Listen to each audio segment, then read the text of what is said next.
Hello, everyone, and welcome to tonight's episode of Azure Adventurers. It is a pleasure and a privilege to be running this special episode. And I'm actually really excited because the special episode is going to be fun. This could be solved in potentially, as far as I can think, 3 different ways, but hey, parties always break expectations, and I look forward to that. So, because I am not going to be here this weekend, there won't be any streams this weekend, which is why we're doing this. And then tomorrow, I think we'll probably play some Monster Hunter and chat with the community members and talk about the most recent video of Dawnforge Cast that came out. I think that'll be a good little kind of topic. We are friends with Dawnforged here at Damage Dice, so per usual, I like talking about the things that he puts out, which are kind of interesting and worth talking about. So tomorrow night we will be doing that. There's nothing else on my mind. It's going to be a nice, easy week. We won't have any streams until Tuesday of next week after tomorrow night. So, that's it. And additionally, if you have friends or family who like D&D, feel free to invite them to the show as well. We're always happy to welcome new family members and welcome them into playing more D&D. Send them our way, tell them to follow the channel, head down on that doobly-doo and click the Discord link, and we will get them added to the family and get them their own character sheet as soon as possible. So, with that being out of the way, my little Azure Adventurers. You all found yourselves taking a peculiar job, but a job that seems relatively simple, without too much in the way of hiccups coming your direction. This job involves 2 giants, a pair of brothers, that have been making their way across the continent, from city to city, village to village, town to town. And each time they arrive with a white flag raised, and only one request: a fight. A fight worthy of their time and their skill. And should anyone beat them, they will join in the defense of wherever that person lives. They will add stonework. They'll add steel. They'll add wood defenses. They will protect wherever the individual who bested them resides. So needless to say, plenty of people have taken them up on this charge. Unfortunately, these giants work extremely well together and are extremely dangerous. They have bested every challenger, and while they haven't killed them, they have maimed them, and some have even been horrifically disfigured, to where it's going to cost them several thousand credits to repair their bodies and fix what has been done to them. You all have been offered 800 credits for this job, a good little bit of pocket spending money, as well as a free meal and drink in the Azure Moon Adventurers Guild, which is surprising that you still have to pay, though you've never actually paid a dime. It is always a question how Wraith gets his money out of the guild members when they owe dues. Maybe you are having a little bit of that money held back, but this job, either way, should be simple. You have been sent out towards Unwin, where they currently reside in the northern part of Rogan. They sit just at the break of the river, camped out, having already given their challenge to the denizens of Rogan. They will not leave until someone challenges them, and no one has at this point. It's a waiting game, and they've decided to pay some money to expedite that process. So, as you find yourselves teleported to the most northern part of the continent, and in to the undead country of Onwin, you find yourselves standing around Rogan. There are plenty of undead skeletons, all carved with runes, marking them as proper crafted creations. You know, if a wizard or the caster, whoever created these undead, were to forget to regain control, they would simply shut down and stop moving completely. You see the denizens of Onwin as well, moving about happily, enjoying their day. Skeletons driving cars. Zombies driving cars, though they're not quite zombies. They're more golems, made from parts. All within the legal limits here in Onwin. It's a short walk, about 4 hours of a hike north.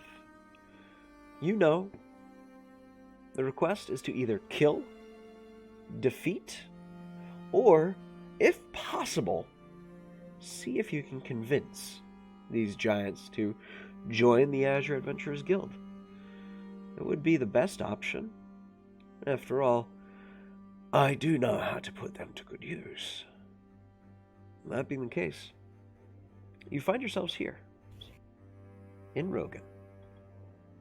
The air this day is cold and crisp up north, but warmer than you'd expect for this time of year. There is a bit of a frosty dew on the grass, and the trees are brightly colored, emerging in fresh buds. The floor is yours.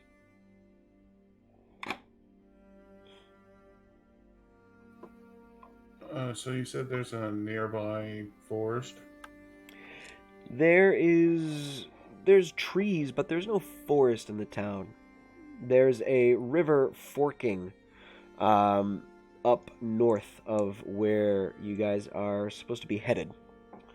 That is where you'll find these giants. But they have a park in Rogan. It's where you're kind of seeing these trees budding.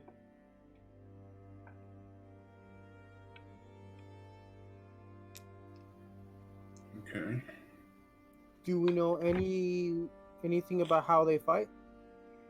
Indeed. That has easily been reported. One has a shield and a spear, and the other wields a massive great axe. And surprisingly enough, in all his fights, he has yet to actually kill someone with this great axe. And all the reports state that its size should easily cut someone into 2 pieces.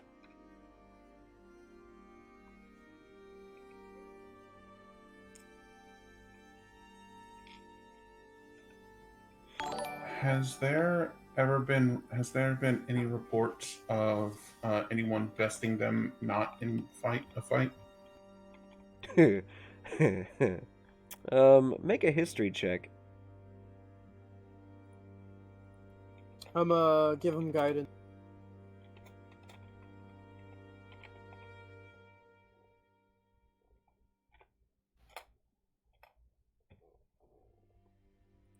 Giving him guidance. Easy enough. Add that +4.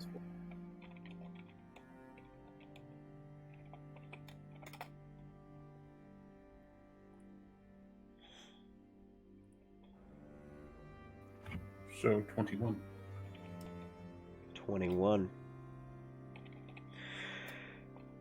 As you look in, there's not much actually known about these brothers, other than that they wish to fight. In fact, from what you've read and what you're reading, they've never actually seemed to allow for another choice. They've always just demanded a fight. And reports say that someone has challenged them to an eating contest. Someone's challenged them to a drinking contest. But they've never accepted for some reason.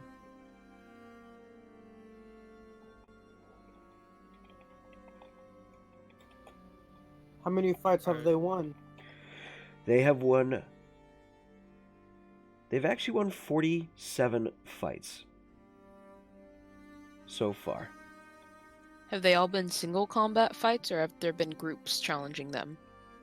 There have been groups, there have been entire parties. Yeah, there's been a lot. There's been a lot. Have we heard of any other guilds challenging them? No, none of the other guilds actually want to deal with this problem. Have any of the people who fought them talked about how they fight? Like, what's their style? Not style, but they've said they fight with... One fights with shield and spear, the other with this massive great axe, yeah. That's about it. Has any of the giants gone down before?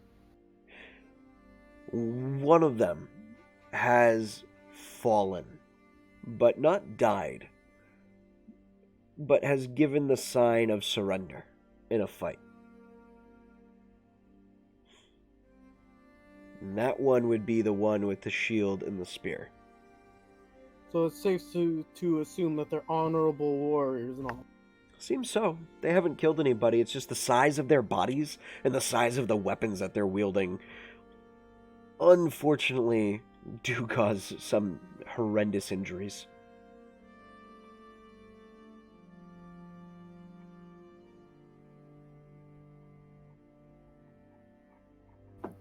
Yeah, Air's already made up his mind.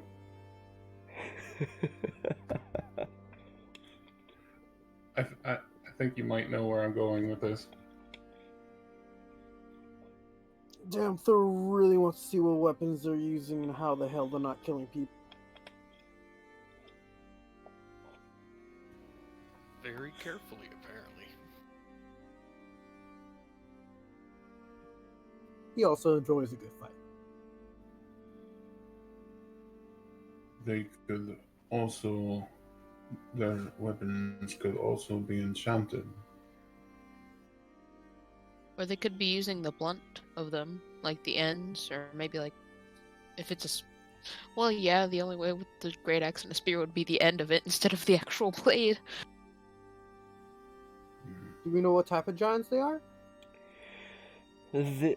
They are humanoid in look, and from what you understand, they are not your dumb hill giant, or stoic stone giant, or ferocious fire giant. They show no signs of any other giants. They are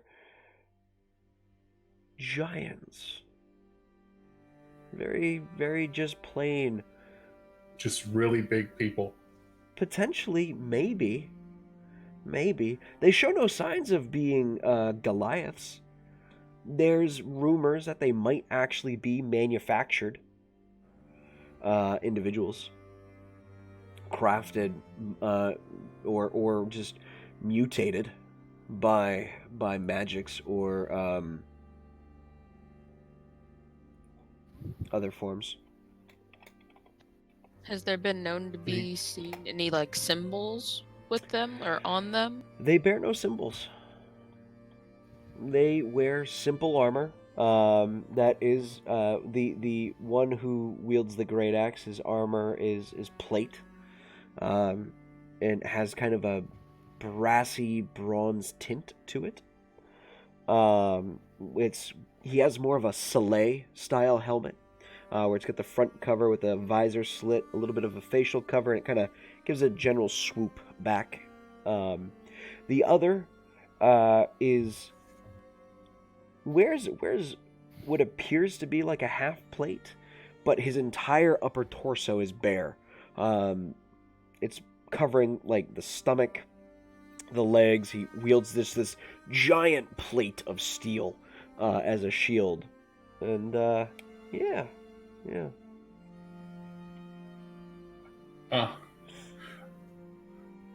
Being from having just recently went on a mission in the middle of a forest where all the damn animals and shit are huge. Air also mentions they could be from wherever they were on the last mission. That forest from the last mission.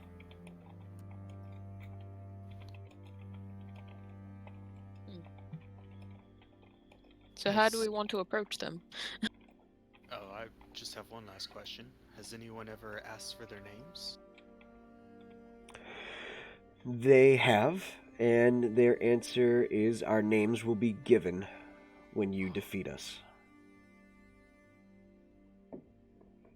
They do not ask for the warrior's name either who goes to fight them. In fact, there are reports of those who give their names, they just shake their heads, uncaring, telling them their names don't matter unless they beat them. Or they beat that individual. Okay, yeah.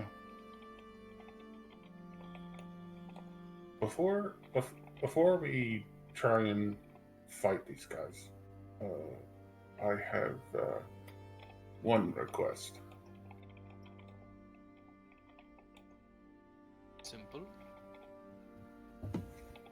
I want to challenge them to a cook-off. Cook off. That would be amazing. Can I be the judge? I don't believe they will agree to a cook-off when what they seem to be looking for is a physical confrontation. Seems unlikely, but we can still try. Or perhaps I feed them so good, they feel so tired, they don't want to fight no more. So And then they take a nap, then they wake up, and then they fight more. But we can kill them in their sleep. 1 second, guys.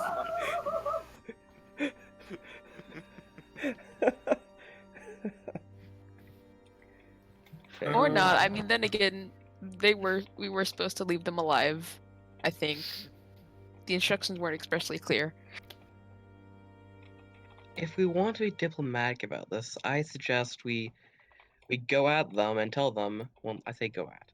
We approach them and say, would you like to join our guild? If you join our guild, you'll be able to face many strong opponents in combat, and we appeal to that part of them. They obviously want to have a good fight, and so if we offer them a chance to have good fights, they'll be more willing to consider our idea. We mentioned the pit. Oh yes, We pit. mentioned the pit. Yes, that would probably also appeal to them greatly. Would it be beneficial to observe them first? Perhaps? I don't know if we'll be able to deduct any information other than what other people have already observed and assumedly reported, but...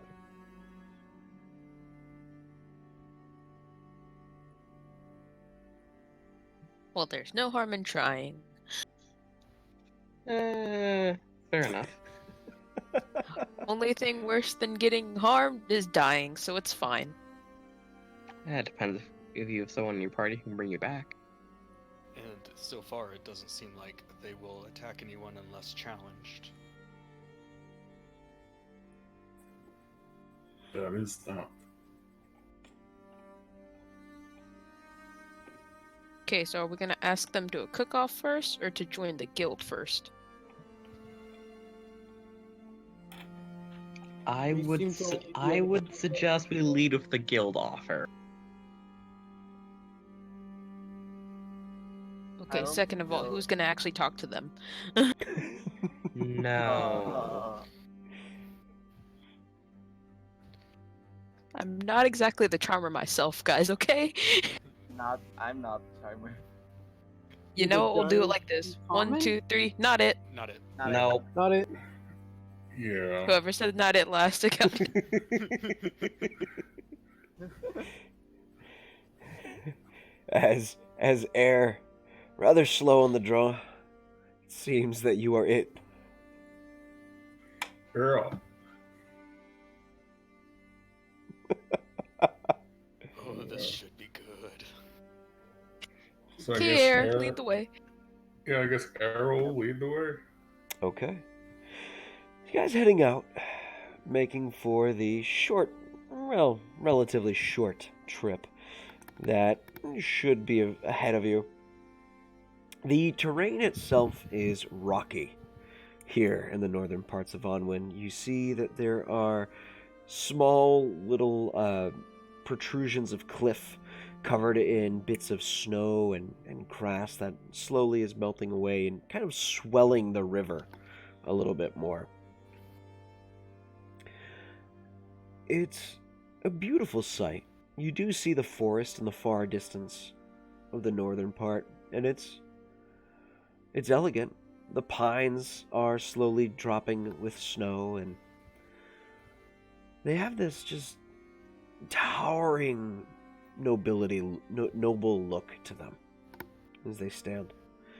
The breeze blows through, and it's a little chillier the further north you get, but not enough to cause you any discomfort at the moment.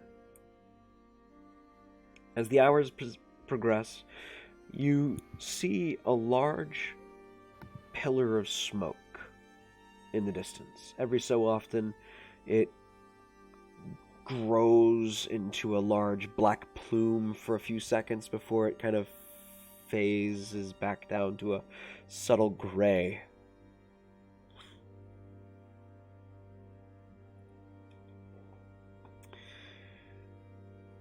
The further on you go and the closer you get, you come to a small hill where the smoke plume begins to rise. And as you just crest over, you see these two individuals, these two giants, sitting in front of a fire.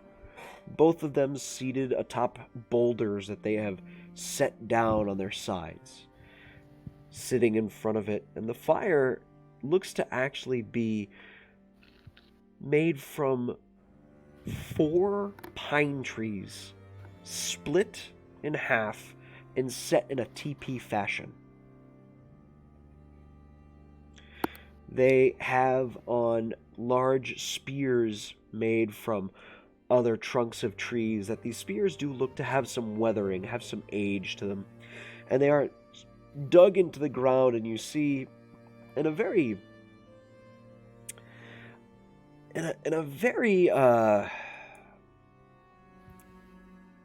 aged yet grotesque fashion, you see there are several moose speared, very Vlad the Impaler style, from rear to mouth, and just propped over the fire. Every so often they rotate, cooking the meat. They're sitting. They are wearing large, heavy furs that look like maybe from a bear or a large wolf. The one with the great axe, and as you do see, this great axe dwarfs that of any barbarian you know of that wields a great axe. It is almost the size of this giant. The other one has their shield laid down with a plethora of gathered nuts, berries, and fruits. Seems like they do a little bit of gathering here and there as they move along. It's all tied very simply into a bag that's kind of pulled down, reaching over every so often. You see them just squeezing a handful of berry juices out onto the moose's body, kind of embedding some fruity flavors into it. But neither of them look hostile. You don't see the spear, however, in plain view. Downfield looks at his axe, looks towards the bigger axe, he thinks he needs some work to do when he gets back. How tall are the giants? One looks to be a bit on the smaller size, maybe about the size of a hill giant, but much fitter. He is actually quite muscular and bulky. The other one is a full 10 feet taller than him. Oh, Ripped with muscle, and you literally see like muscles on this individual. He is strong, sturdy, and well built. Is the shorter one the one with the spear? The The shield? the shorter one is the one with the great axe. Oh.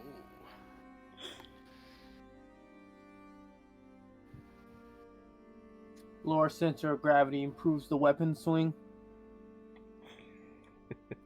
Jamthul knows his weapons. Of course, of course. Anything else we can notice from here? How's the meat smell? Very good. Very good. You notice... Actually, go ahead and make a perception check, Air.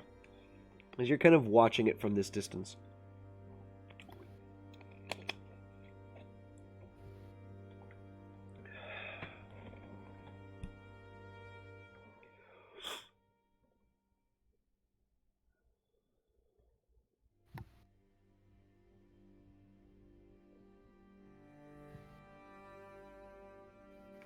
$23. 23.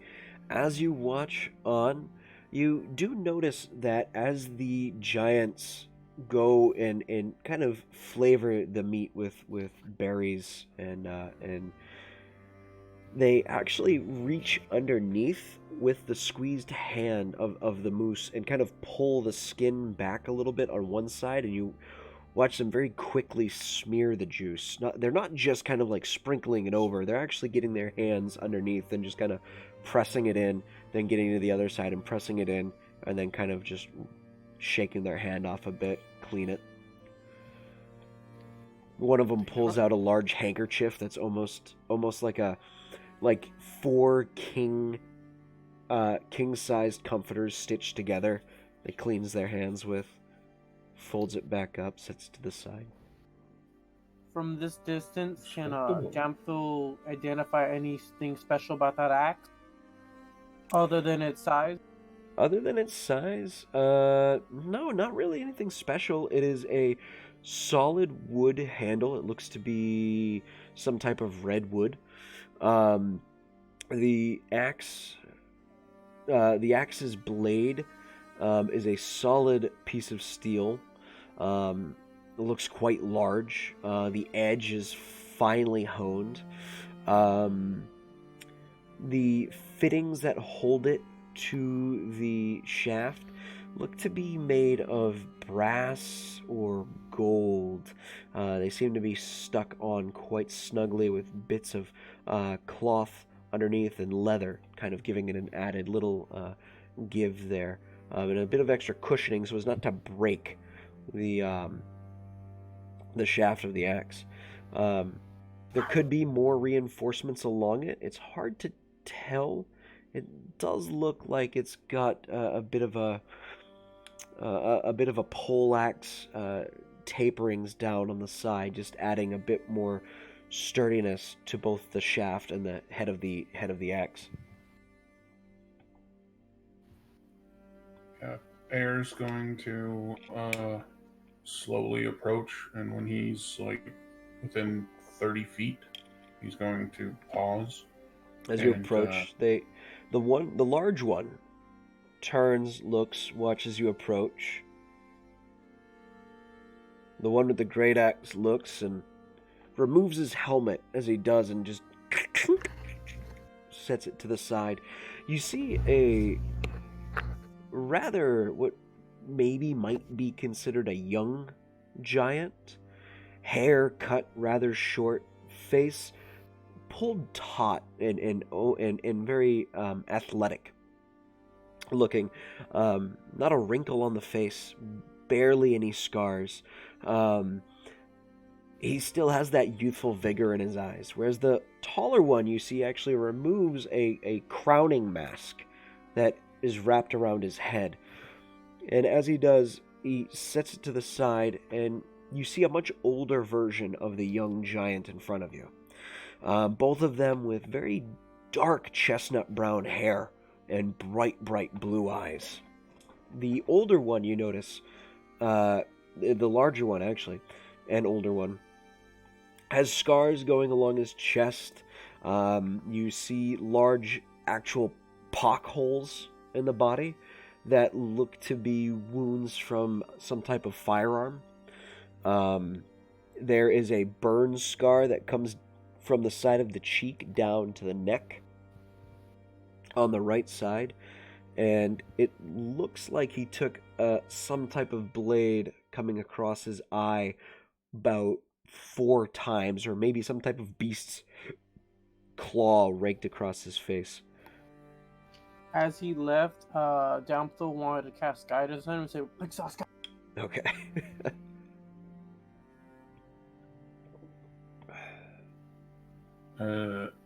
As he approaches, he clears his throat before saying, "Hail. Good afternoon."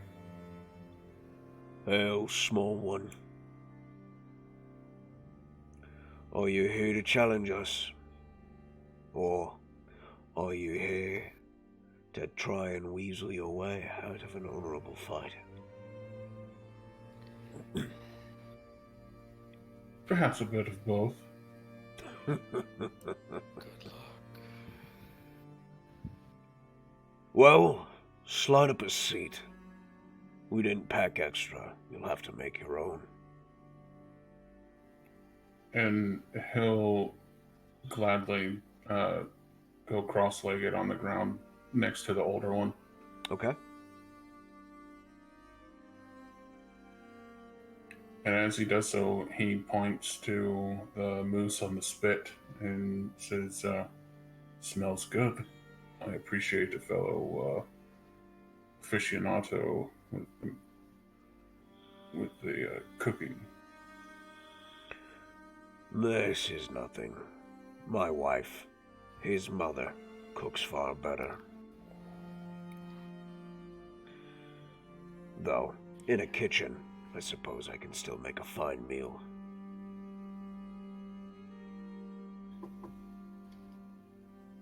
Interesting. And on the inside, Air is just itching How to challenge him. how close? How close, by the way, to the fire are you? Oh, he's only about 15 feet away from it. Okay. I need you to go ahead and make a Constitution saving throw. As you sit about 15 feet, it is incredibly hot. Talking like a bonfire? It is 4 trees that have been split in half and stacked teepee style on fire. Very big fire. He said, Con save, that please. con save? Yes, please. He's a tiefling, right? He is. Oof. With the guidance, that would be a 10. 10. Used to being in a hot spot, but this is oof. You are now understanding. You're now having this bizarre understanding of what it's like to be in a forest fire all of a sudden, as you feel the heat beginning to overtake you. You feel like if you're going to sit here for much longer, you might be suffering from heat exhaustion despite your infernal nature. Yeah, he scoots back another 10 feet. Okay. You feel the heat recede, your face kind of stinging a little bit from the heat, but you feel more comfortable back there. The smaller one just looks down at you and, so, too hot for you?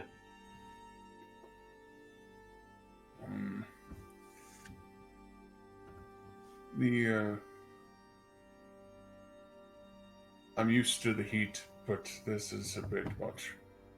I'll be honest. No worries. We get 'em bigger back home. Here we try to be respectful. Good. I can respect that.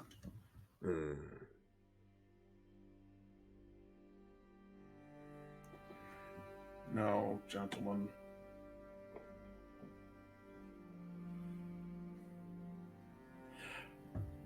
I'd hate to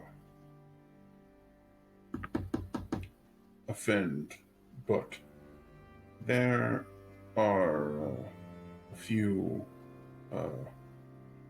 offers we have before we perhaps become more physical.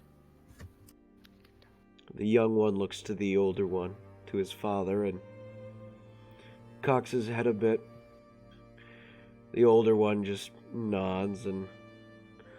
Well, speak up then. The days are short. We prefer honest conversation. Well, me personally, I'd like to offer a challenge of cooking, but the others think better.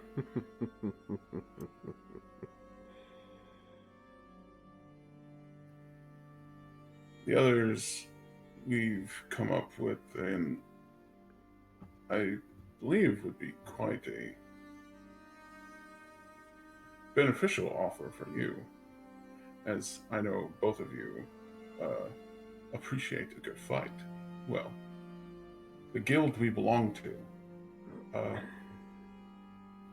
has a pit fighting arena. Pit fighting doesn't interest us. What we want is a challenge. Something worth our time. Our travel out here is not an easy one. But lately, magics have been waning, and our people are starting to wander. We're the first ones allowed out, so we are looking for the best challenges that outsiders like yourself can offer us. Can I make some kind of check to perhaps tell them of possible fighters they can run into in the pit? That's easy enough. Yeah, there's no check needed to be made. That's easy enough. Well, then I begin listing off like the different champions of the pit. The older one takes a look at the boy and... Does that interest you? Pit fighting? No, not really. I want to kill a monster that's twice my size. That is a challenge. Twice. At the mention of that, a big grin crosses Air's face. Have you heard of the tower? No. As my father said, the 9 seals are starting to break. As he says this, the father looks at him and says something in a language you don't even understand. It's not even close to giant. The boy just lowers his head. Apologies. And then he will regale the tale of the tower.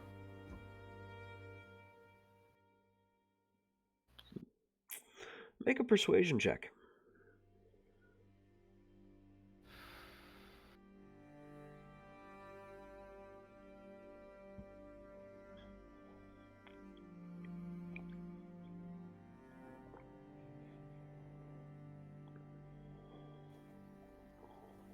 respectable 12, I suppose.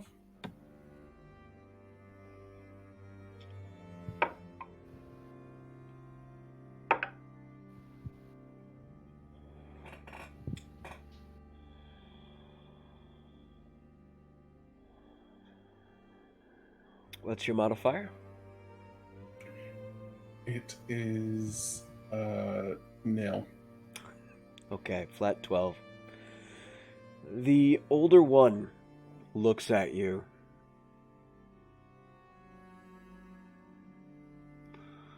I'll tell you what, then.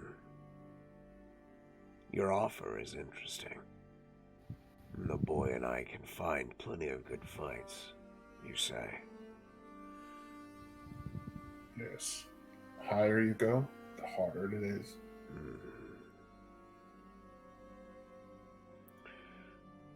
I'll tell you what. From my perspective, there isn't much else other than climbing this tower, killing things. But we're more than just simple brutes. We have codes, we have honor, we have things that truly matter to our people. So for us to travel even further from home, that would require us a test of strength, nonetheless, from you and your people over there. Do we see them motion to us when they do that? You see the head nod in your direction. How far away are we technically? 60 feet. Oof. At a hill rise that's just like Oh, yeah. that you're basically doing the killjoy motion over the hill rise.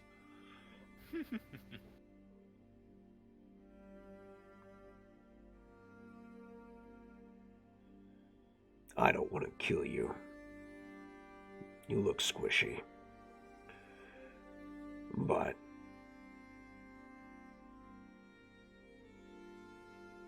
you offer me cooking and a tower. There has to be more to what you people do. You're not like the others. I see you have symbology, clan markings on you. And he could also possibly see the giant filigree sun on my back with the robe. But yes, yes, we are known for our own ability. And I would like to test that ability and see what your clan has to offer. With our people, we don't just take advice. That could be a trap. You could be trying to get us killed. It's not entertaining for us, nor is it a good probability. So,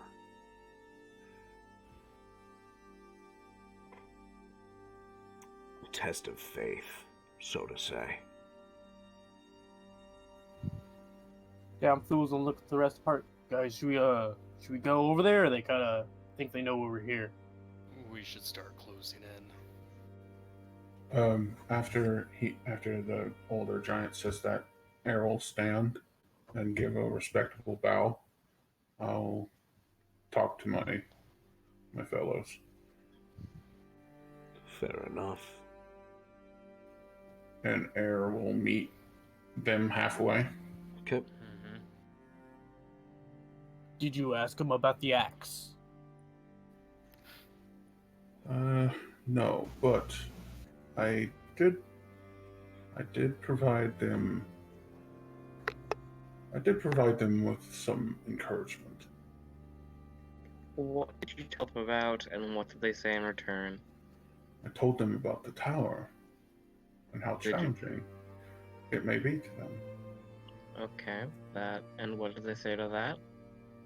It interests them, but they want a show of faith to see our own ability. So they want us to prove our ability in a fight. Air simply nods. I'm not surprised. You want us out now? I can cast pass without You can cast what? pass without a trick. Pass without a trace? I think so, yep. Okay. So What we can purpose do would what? this serve? If you want to get out of here. Right. If you want to get I- out of I Oh, if we don't wanna- see why we'd need to be stealthy about getting out of here. They don't seem to be fighting anyone unprovoked. here. I don't see them Let's just liking say anyone running away. let's just say the gambit has already been thrown. I believe leaving now would be a spit in the face. Well, we may as well give it a shot. They haven't killed anyone before, so it should be fine.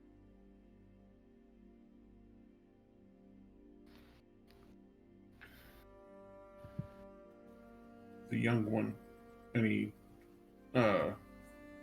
tilts his head to the shorter one. He seems eager. Youth will do that. What's their relationship? Father and son. Familial. And a little hot-headed. Okay. I don't think hot-headed would be a good word. No? Perhaps there's a, if what you're by hot-headed you're simply describing the youth, we don't know if he's hot-headed or simply eager. If you're describing the pair themselves, I would say they're more honor-bound. Okay. Wonder what they're honor-bound by. Codes, rules. There are Yes, many tribes They have. seem to be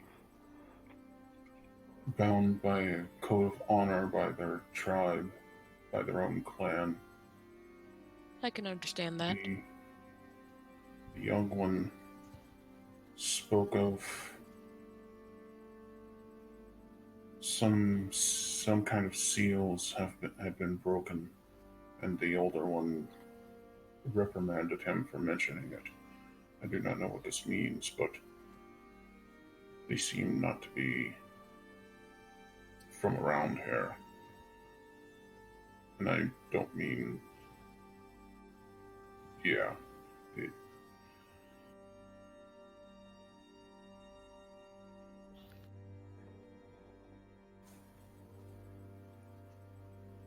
Shall we, Give them what they want.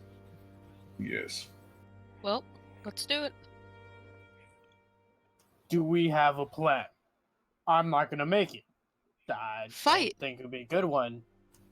Okay, I can do that. Do we target Well, one the first? plan is we have the people who can fight in close range go to close range. The people who fight long range go to long range. What if we tried pushing them in the If you can push a giant around, I will be impressed. Just need the tiny shove.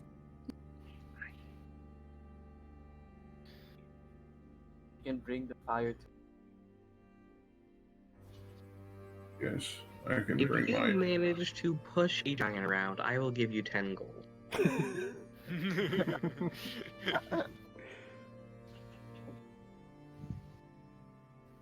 not the smartest guy. My advice is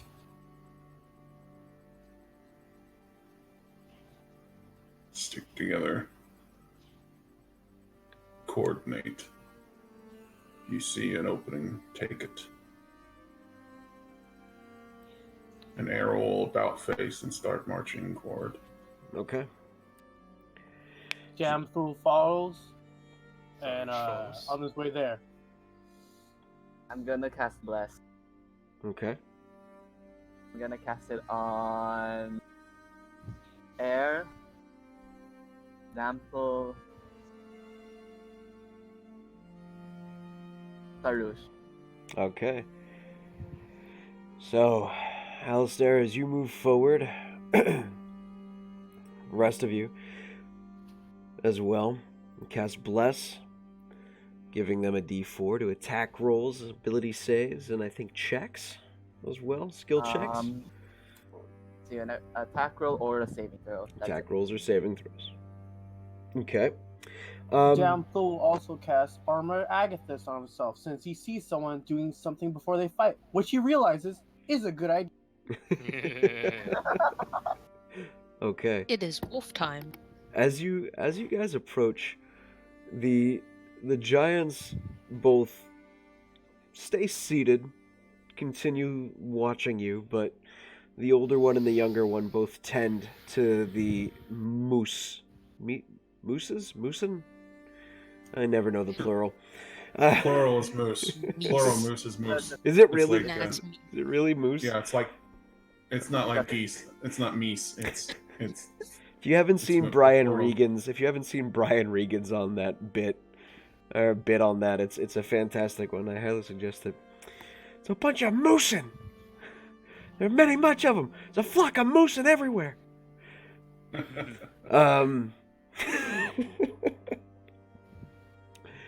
As you approach, they tend to their cooking meat and stay seated and look at you all, and the younger one just, "Hi, look at that. A lot of you. You guys bring a lot of your clan out for challenges or hunts, whatever your kind consider this." Jamthul's gonna point at the axe. Say, I like your axe. "I like your toothpick." Jamthul looks a little disappointed for a second, but then he regains his composure. It's okay. He's probably compensating for something. Hold on. We'll give an intimidation roll using Well- using strength. As a 19. What is it? Do I make a counter intimidation? You can make a wisdom saving throw to try and withstand the intimidation. Do you want to You can't use guidance on wisdom saving throws, right? You can use the bless if you'd like. You can use bless, yeah. Oh, did you cast Bless on me? Yeah? Yep. Yep. If you want to.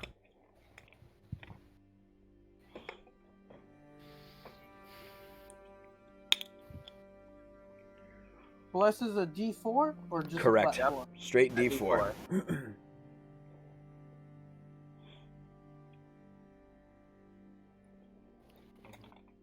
Did I mention I was transforming, or did I not? I got a 24. 24. Okay. You seem to you get the idea that he's picking on you. And you withstand the picking on easily. As you also approach, Neffy also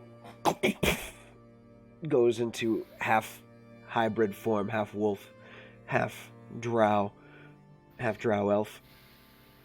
And the older giant just, "You come charging into battle.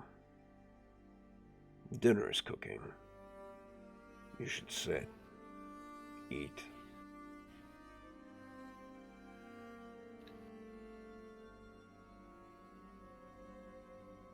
Jamthul likes food. He'll sit down and eat for like 10 minutes until he gets bored of eating. Oh, there goes the bless. Aaron Hey, Armor will Agathis definitely is accept. Well, there goes Neffy's transformation. So he just wasted. Well, Everything. Can we I take mean, a you short guys rest? don't have to. You guys, I'd say the dinner would probably count as a short rest. Can dinner count as a short rest? I don't think I get spell slots back from a short rest at How all. long You is a do- short rest? How Short long rest. does Armor of Agathis Get my last? lichen back? Short rest is an hour. Oh, that's how long Armor Agathis lasts. Wow. I get my hybrid transformation back. You see, this is why we don't precast. Jamthul has learned strategy is no Because longer when you an forget option. to, you should have. But when you remember to, you shouldn't have. The younger giant just, yeah, no, really, sit, eat. We've got plenty of food. We've got, well, hold on. And he just reaches into the hand of fruits and nuts and kind of like starts handing out. He hands out full watermelons that are about the size of the tip of his thumb, which is a good size. Starts handing out watermelons. He starts handing out full bushels of berries that have just been ripped from the ground and kind of just tears the roots off, throws them to the side. Hands just puts the berries in front of you all. So, are we eating? Eric's gonna show off a bit and start making like a fruit salad out of it all. Okay. Can I do a dumb thing and try to be Aladdin with this watermelon? You gonna try and cut it? No, I'm just gonna try and break it on my knee like Aladdin. Okay. Go ahead and make a strength. Go ahead and make an athletics check. As you take the watermelon, you're just gonna kind of like try and pop it. While he's trying to make the fruit salad, he's gonna cast guidance and say, "Rick Sauce, guide you in making this delicious." That's a dirty 20 for athletics. You pop this melon on your knee and it just opens right up and it is bright red inside. It looks plenty juicy and it looks very crisp. As you take your first bite of it, it is cold. It is very cold. And all of a sudden, the heat from the fire doesn't feel so bad at 30 feet away. You feel like you'd be able to get closer. I ain't gonna try to, but okay.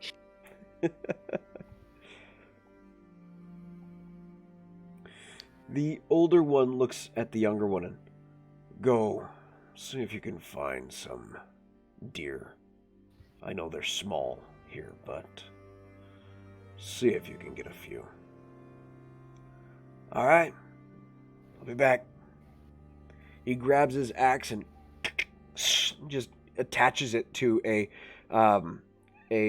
sling on his back and starts making his way off as he picks up a few small javelins that he just kind of holds in a bundle, and you count maybe 8 javelins in this bundle that he's just holding as he makes his way off to go and find a few deer. Air will look to the older giant and point to the moose and ask if any of that is ready yet. For me and my son, it will be. Smaller ones like yourself will have deer. This will count as half a meal for him and I. I'm gonna wait for the fresh kill. That's a good idea. Jamthul enjoys a good piece of venison every now. You should. Your smaller game is stringy, but has plenty of flavor. You should be impressed. Your people know how to grow animals in the wild.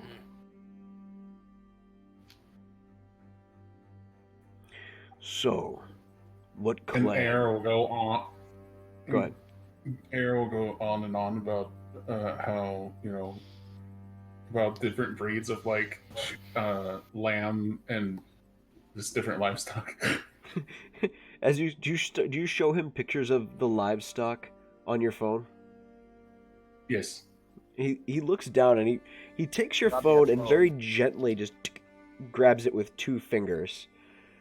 And it's like this big. It's the equivalency of taking a penny and just hold it. Yeah, it's about. He's basically doing this and just pulling your phone up, and that is very tiny. That's because it's on that tiny phone compared to you. He goes and hands it back to you, and we have bigger creatures like that where we're from. Everything grows bigger where we're from.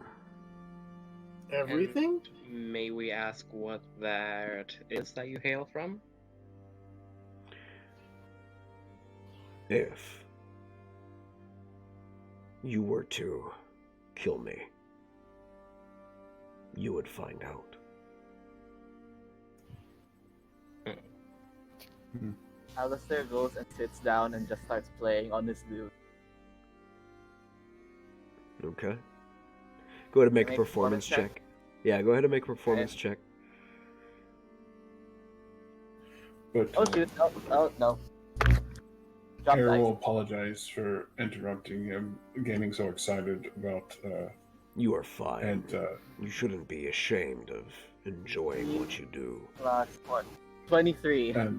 23. 20 performance. Alistair starts playing a very nice melody. and as Alistar begins to play, Air will explain the guild to the older gentleman. As you do, Alistair's music filling the air, the giant having no issues sharing the bounty of fruits and vegetables that he and his son have gathered, as well as the nuts. Over the next hour, his Yes. son has still not returned.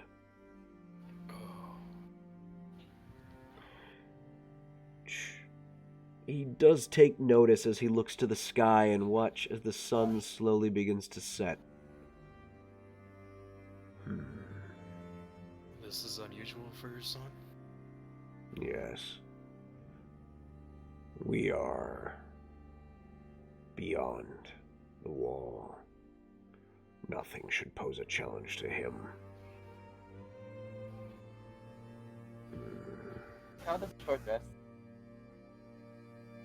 Even though Tally won't matter. You will get the short rest, yep. I will change the deal of our challenge. As a test of faith, you will help me find my son. In doing so, we will join your clan.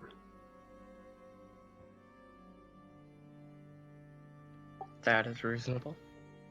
Sounds like a good plan. So then, shall we be off? Air's already like halfway to the tree line. Okay. Time is of the essence. Off we go. The father places the crown back on and pulls the moose off as he gauntlets a hand on gauntlets each of his hands, and you see that the tips of his fingers are uncovered, but the entire hand is encased in steel. He pulls his moose off. You hear a sickening crack as he then, much like you would a rabbit, just yanks the pelt and the antlers off, throws them to the ground, and just pulls off a full leg and just starts eating it as he gets moving. And the whole time he puts his shield on his back and lifts this large, heavy hunk of steel that is a spear. You see, it is a long blade that looks to be maybe 12 feet in length at the tip of the spear. That has a very trident-like flaring at the base that comes up as it kind of angles out and then just juts up. The spear itself looks to be, the entire shaft of this spear looks to be made of possibly gold or some type of metal that radiates light. It seems to have some kind of energy to it. You see markings that look like static lines going down it as he lifts it and finishes what is of this moose. This is how we hunt. I look forward to seeing you in action. When Air reaches the tree line, he'll begin looking for tracks. We're all gonna look for tracks, I guess. Okay. Yeah. Also look for tracks. Go ahead and make a survival check. All of us or just Air? If all of you are making checks, everyone will make a check individually, please. Can I try to sniff out the giant? You Natural one. You certainly can. Do you have heightened senses, well, in people form as well? Let me double check, but I think. Okay. I got a 19. 19. Mine's a dirty 20. Dirty 20. Natural one plus I 5. got a 9. 9. Okay. Yep, I have heightened senses in people form. All right, go ahead and roll advantage. So, as I'm still getting used to voices, Tharush and Domthul, you got a nat 1? Or did you get a 19? I got the 19. I got a nat 1. You got a 19. Alistar got the nat 1? Yup. Okay. Tharush, you got a dirty 20? Yep. Air, you 23 got for the sniffer. 23 for the sniffs. Okay. Air, you got a 10. 10? He's not used to this area. And Lou, you got a 9, you said? Yep. Okay. Tharush and Domthul, you actually see footprints leading off into the forest, and they look much more weighted down. As if when he came through here, he was putting more weight onto the balls of his feet as he was trying to sneak through and track down a prey. Nephi, you get a whiff of fresh blood in the air. And iron.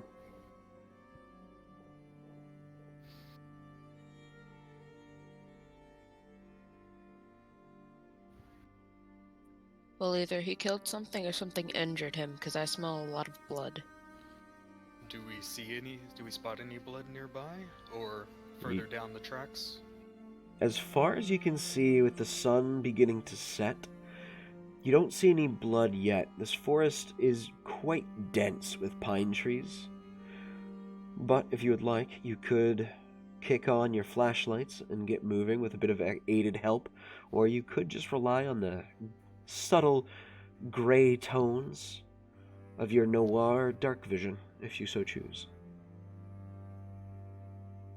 Damn, Does Does feels not anybody not bad. have dark vision? That's right, I don't got that. Being dark vision. being within the trees, Air's going to try and see if he can find a particular plant he needs for something. He needs a leaf of sumac. Okay. Make an investigation check. Damn fool's gonna ask you looking for something? Yes. Oh, let me help.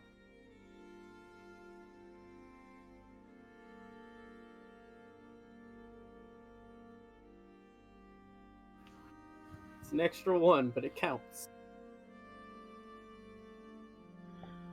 Would you like advantage from Domthul as you let him know what you're looking for?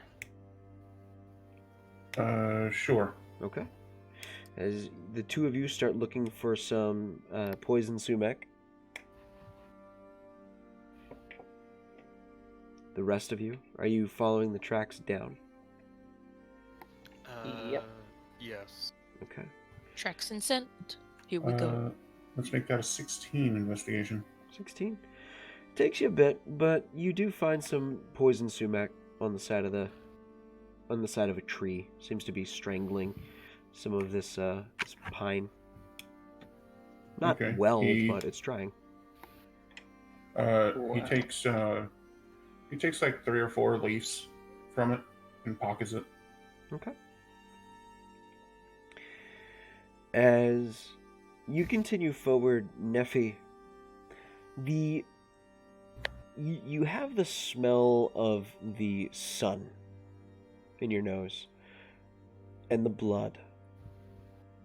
As you get deeper in, it begins to grow stronger, much stronger. Do you do anything Is there any carcasses around? No carcasses that you guys can see. I'll ask our large friend if he sees anything up ahead that we don't, since we're tiny. This forest is dense. It's hard to see through it. At this I see. moment, Well, I the see nothing. sun's getting stronger. If that's any indication of what could have happened. A lot stronger. It means we're getting closer. It could be up ahead.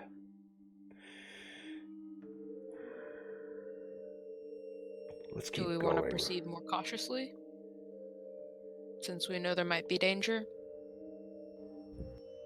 We could, yes, if you insist on it. Yeah, it's element of surprise can be quite beneficial. Very well. I will let your, with no offense intended, hunting dogs lead the way.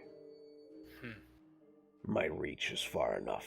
I will get over your heads quite easily. None taken. And, Meh, can't fault me for having a good nose. No, I cannot, little wolf. Is that like a nickname? Because that's cool. That's a cool nickname. That's a good one. If you like it, it is now for you. Awesome. I'll call you,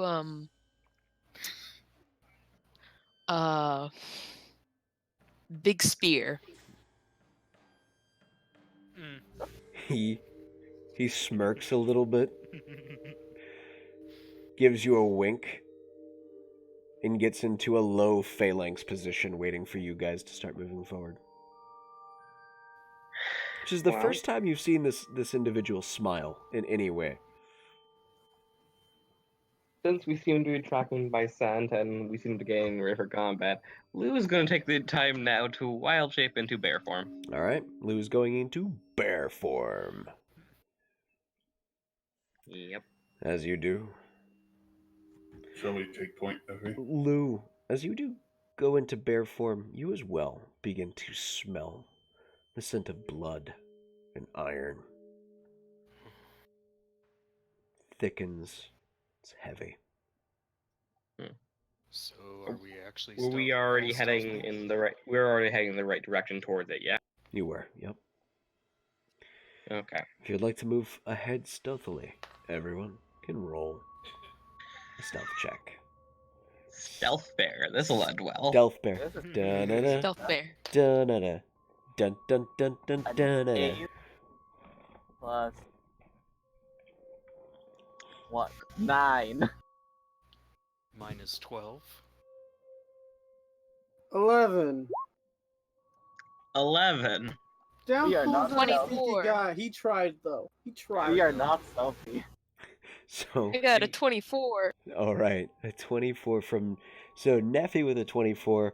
Tharush, what did you get? 12. 12. Damthul? 11. 11. Alistair? 9. Stealth bear? 11. Shit. Air? We are really not stealthy. I kind of hopefully put this in better favor with a 19. We will never be a Black Ops unit. Stealth? What's that? Not something I can do, evidently. Damn, so just climb You a know, tree and This jump. is why I have passive If you guys had told me you wanted to do stealth, I could have chosen a different animal than a bear. The giant looks at you all very oddly and watches as you sneak forward and just almost kind of loudly, "This is really stupid, all this sneaking. This is not a warrior's way." And starts marching his way through as he rolled a 2. Oh. Damn Thul's Oh. would be like, The bear nods. I too. Well then. The bear will join him. stealth was optional. Neffy, Stealth is indeed optional. Neffy, you, however, are quite stealthy and are unseen as the group approaches. Looking in to the area, all of you see this thick, forested. I can't even say it's forested. What was once a thick, forested area is now a broken clearing. You see trees that have been crushed in two violently, like someone hit them with a hammer or pulled a tight rope around them and cinched them until they shattered. You see there is a pool of blood just kind of gored into the ground. There is no body. But How you big is the see pool? the pool is quite large. Quite possibly the size of the sun. You don't see the axe hanging around either, nor do you see the javelins. But you see the destruction. And it looks very, very disturbing. Like something else quite large came through here. Does the blood smell like the sun? The blood does have a smell of the sun's. Go ahead and I'll let you make an investigation check with advantage, still using your nose.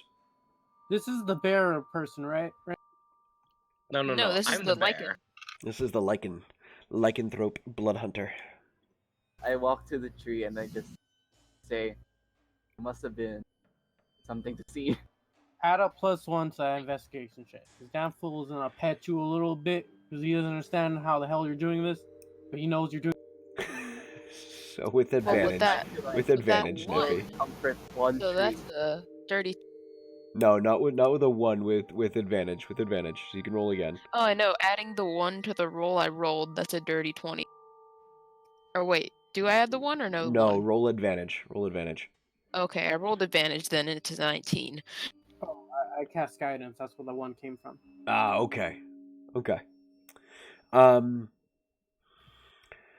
You smell sweat. You smell iron. You smell soot. You get a lingering smell that's something only a bestial nose can smell. You smell anger lingering in the air. Looking around, not only do you see the broken trees, but you see that there are huge divoted holes that have about a foot long, several other foot long holes buried further deep in this crater. As if something threw something that was spiked here or slammed a tail that had spikes on the end of it. Something was here. Something was very angry. And Big Spear, I am sorry, but that is your son's blood. It is. We should continue moving forward. Do we still have the track? Oh, wait. Is there a trail at the blood? There is a trail, yeah. The blood actually gets dragged deeper into the forest. So I guess we're following that. I'd say from here on out, have your weapons out, just in case. Out and ready. The bear just looks at you. Damn fool's like, Okay, bear, have your bearness ready. Be a ready bear. damn fool had his axe out ever since we walked down that little area we were watching them from. It's like his teddy bear. It's like his teddy bear. Even more I paladin-y God, but I paladin. can cast Sending. I have All I cast Sending on him. all I can think of now is all I can think of now is much like in the Division 2, you've got a little teddy bear ornament dangling from the pommel of your great axe. All right. You guys following the path? As Yes. you make your way down it, continuing into the dense forest, it begins to grow even darker. As you look up through this clearing, you do see moonlight beaming down, but from here on out, it almost seems pitch black. Does our dark vision kick in? Dark vision does For kick in for those of you that have it. I don't think lizard folk have it, but Flashlights. there is one rule that I do have when it comes to dark vision, is that even in the blackest of nights, you can still see about 5 feet in front of you, and that's it. If you would choose to use a flashlight of some kind, then that is an option. You could flick that on. Flashlight. All right. Air takes one of those leaves that he collected, Mm-hmm. and he smacks his hand together and rubs it in. And after he does so, he does like a Naruto jutsu hand motion. And after he does so, after he spreads his hands again, in his weapon hand, a blade of fire appears as he casts Flame Blade. Did you take Magic Initiate? No. Or that's right. You have which I'm a Mephistopheles. you're a Mephistopheles tiefling. That's right. That's right. Oh, I'm so happy. Yes. All right. As you guys now have a lightsaber glow light effectively. How Yeah. long? Jamfil looks at that and says, "That's cheating." In the smithing community. That's not cheating, that's badass. How long does that last? 10 minutes. 10 minutes. All right. Luckily for you, you guys don't go too far. You do lose 5 minutes off of the flame blade, and you come to a second clearing not far from where this one was, and you begin to see firelight yourself.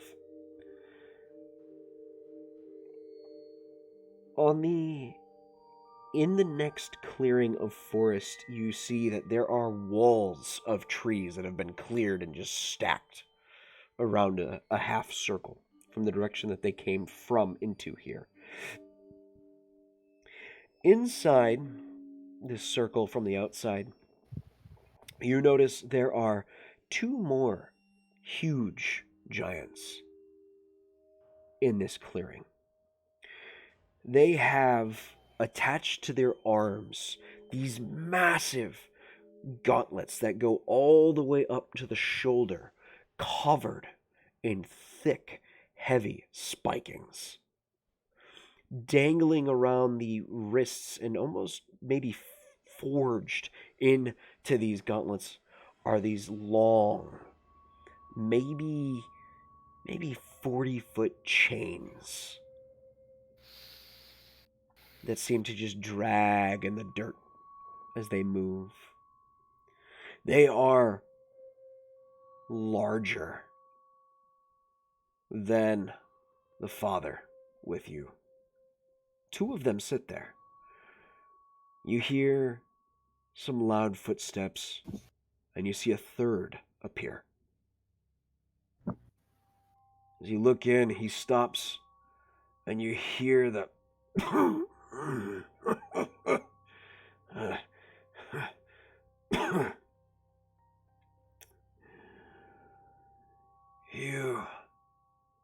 You bastards. Not even out of our home can you fight a fair fight. You see the giant that had just come in looks down, and in a very deep rumbling voice that's almost gravelly in nature, a voice that I cannot do, so enjoy the description. I'll do my best.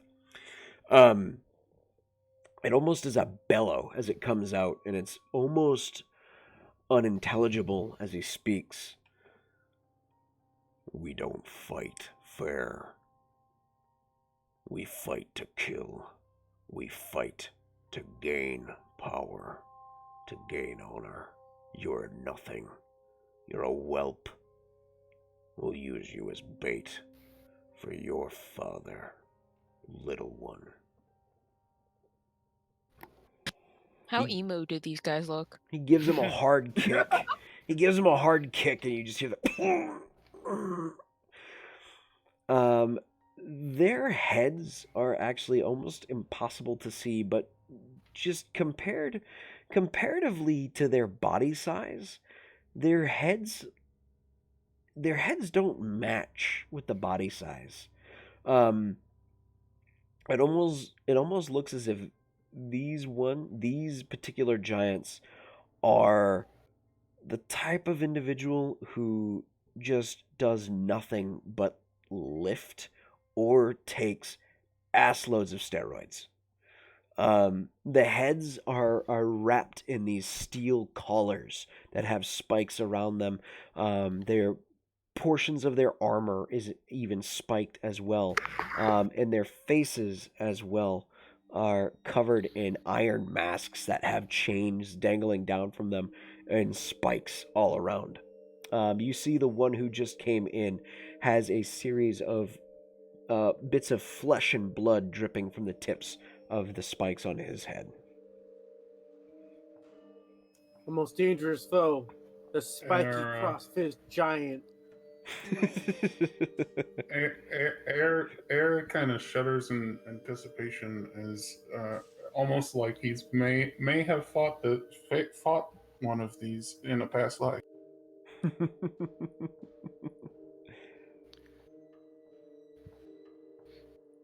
Well, I know the giant's plan is to run in now. Should we do that? No. Oh. I will take the one that just came in. I know his clan. They are dishonorable. They all deserve to die. Show no Okay, so they're dying. mercy. Good. I will charge. Well, that's fun. I will charge in, and I will tackle him and begin stabbing him relentlessly. You, little ones, will take the other ones. Be careful of the chains. Okay. I was gonna ask if Damthel could get launched at the other one's face by the big guy, but I don't think that's a good idea. Okay. Even for Damthel even thinks this is a bad idea. He'll just charge it. Hearing to be careful of the chains, Air will take out one of the vials of one of the flasks of oil that he recently purchased. Just douse himself with it. Okay. Just so you know, there is fire in there. Oh, I know. Okay. Yeah. Okay. Oh, what is That's his plan. Why? Okay, so you want to be lit on fire, is what I'm understanding. Cool, man. Oh, this is why I love this. This is so much fun for me. Okay. As you do this, the father just gets into, again, a very low phalanx position. 3, 2, 1. And he lets out this deep, deep roar as he charges forward at the other giant. And we always need some good music for this. And I have the very best music for fights. As he charges forward, he is I'll give him advantage on this. Well, he doesn't even need the... Wow! A natural 20 on the first roll and a natural 1 on the second. The demon you give us and Wow. take it away. Not disadvantage. Yeah, it was advantage. That's a lot of D8s, though. So do we have advantage or disadvantage on initiative right now? You guys do not have advantage. as he has just kind of blown cover, He kinda gave it making up. this charge. But what I am going to have you guys do is I am going to have you roll initiative, and then what you can do for me is throw it in the Discord chat. And just to make sure I have everyone's names right, I am going to just kind of read off names. However...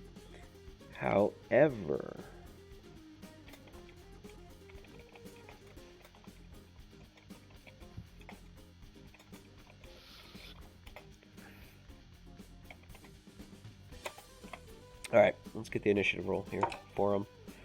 That's going to be, not the greatest.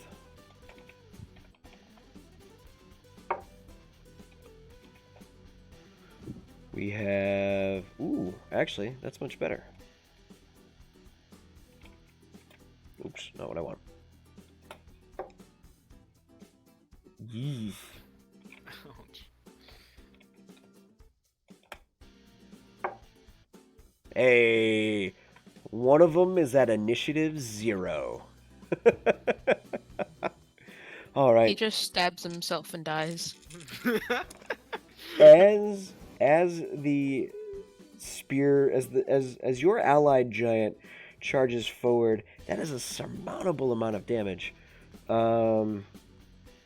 We have lucky 7s, 8 plus 4.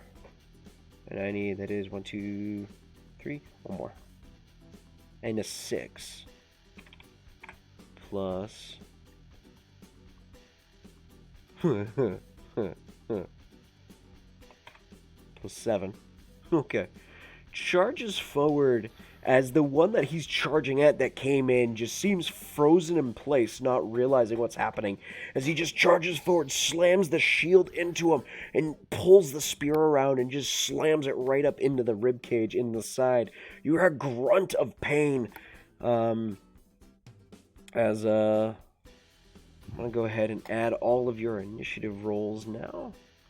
So, we have Tharush with a 9. Yay. Alistar with a 13.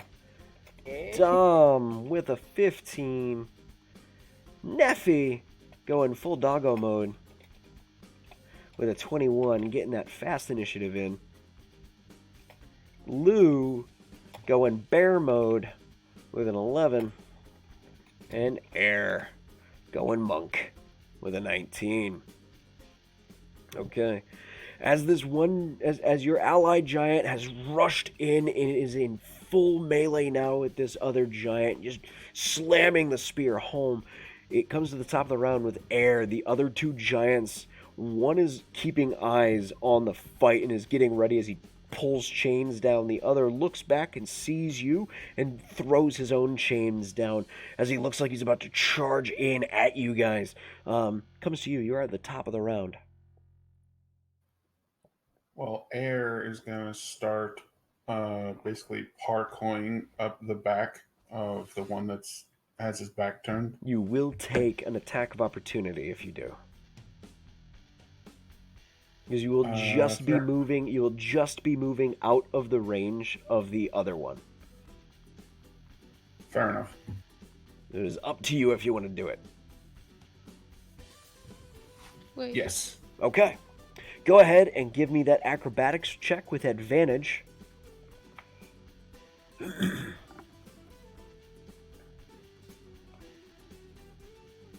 Oh, wait a minute. I'm sorry. Neffy, I'm sorry. I was like, wait, I'm what sorry. happened? No, I heard you say wait, and I paused, and I had a stupid. Neffy, you're up first. I'm sorry. It's Have okay. have that acrobatics check on standby though when we come back to you there. There. Okay, Neffy so comes to you. my action, I'm gonna go full doggo mode since I was like still human. Back in a hybrid form. And then bonus action, I'm gonna look at the giant that's gonna come at us, and I'm gonna do Blood Curse of Mutual Suffering on him. Okay. And that is your full turn? And That is my full turn. Are you amping the blood curse? Do I want to? It only lasts. It I'm only saying- lasts for the first hit. So do you want to go for that full shebang and get the full damage passed back to him, or do you want to play it safe?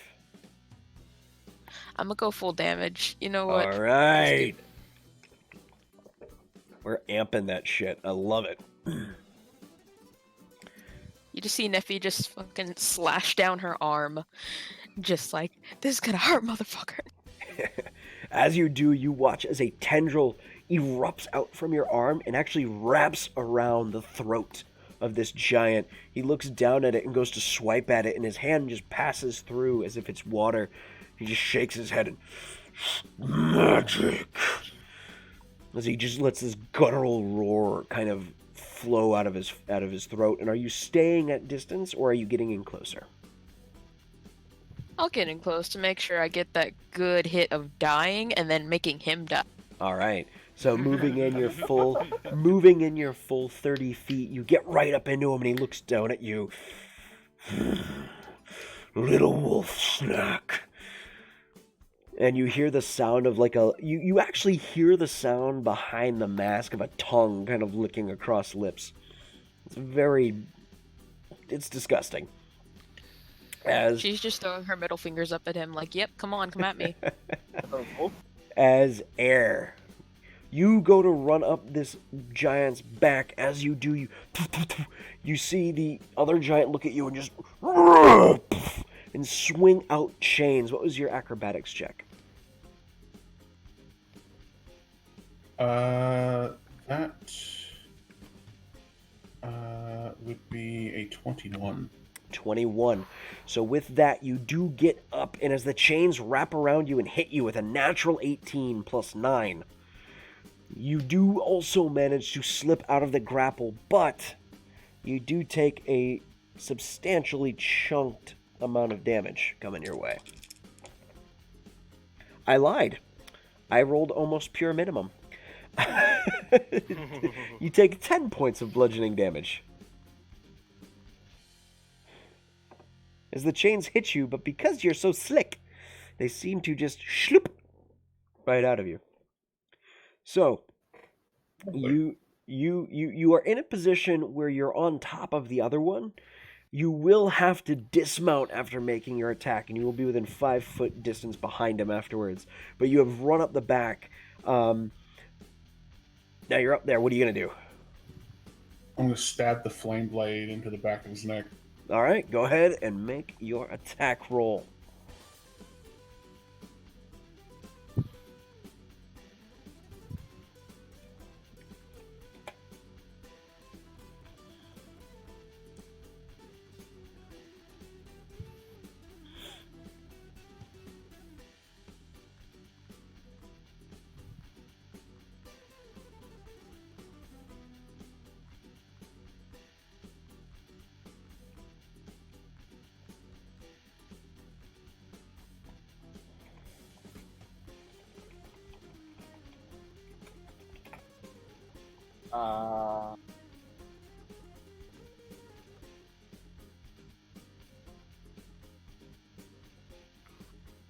Ooh.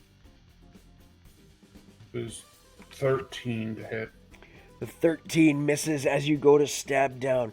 The giant shifts its weight and throws you off balance, and the blade just slides away, and you miss, unfortunately, with the first strike.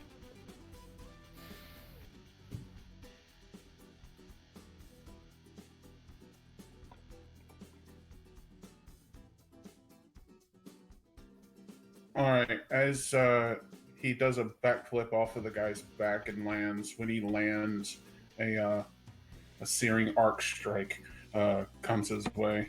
Okay. Using your bonus action to... Or is that your second attack? Can you only make one attack with your flame blade? Yeah, since it's a spell. Okay. Unless you say otherwise. I'll take a look at it. But for the sake of it, your second, your My bonus action. your bonus action as you just, or are you doing flurry of blows and going poof poof? No, I'm using burning hands. And that's the, what is that? Is that the Searing Arc Strike. I'm going Kamehameha Wave on him. All right. Okay, so we got to make a save then, which is Dex, which is not his forte. It comes down to a 12. So that might be a failure because I think it's your monk save DC. Yeah, which is 8 proficiency and wisdom mod, right? Yep.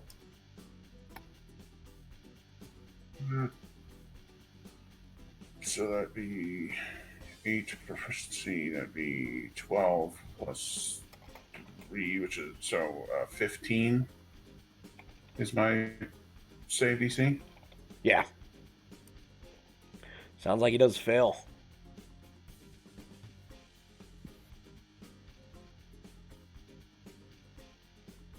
Nicely done. Let's see that damage. As you stab down, backflip off, and fire off a gout of radiant fire.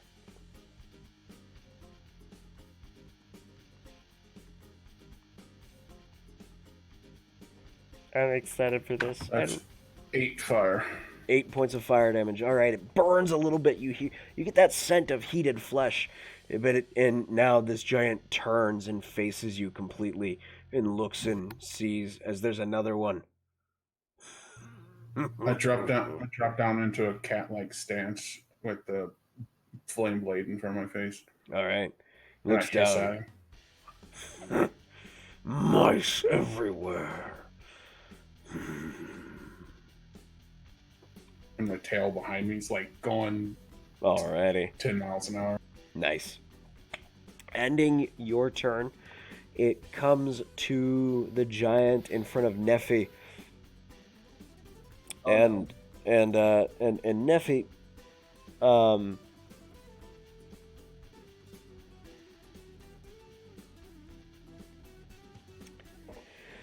Nephi, yeah, he's gonna just look down at you and just rear his arm up and just come down for a smash with this massive armored gauntlet. Come at me, bet you won't. 24 to hit. Yeah, that hits. I really hope I roll like high damage so you at least get some oomph out of your mutual suffering. Yep. Anybody want to donate to the Don't Kill Nephi Fund? That is actually pretty high damage. That is 18 points of bludgeoning damage, which he also does take. As I just realized. Hybrid form gives me resistance to bludgeoning damage from non-silvered weapons. Oh, okay, they are not magical, so it is reduced to 9. He only takes 9 points of damage back, but there is a sudden shock of necrotic energy as the wrap around his throat now kind of rots away, and you see the blackened veins around the throat.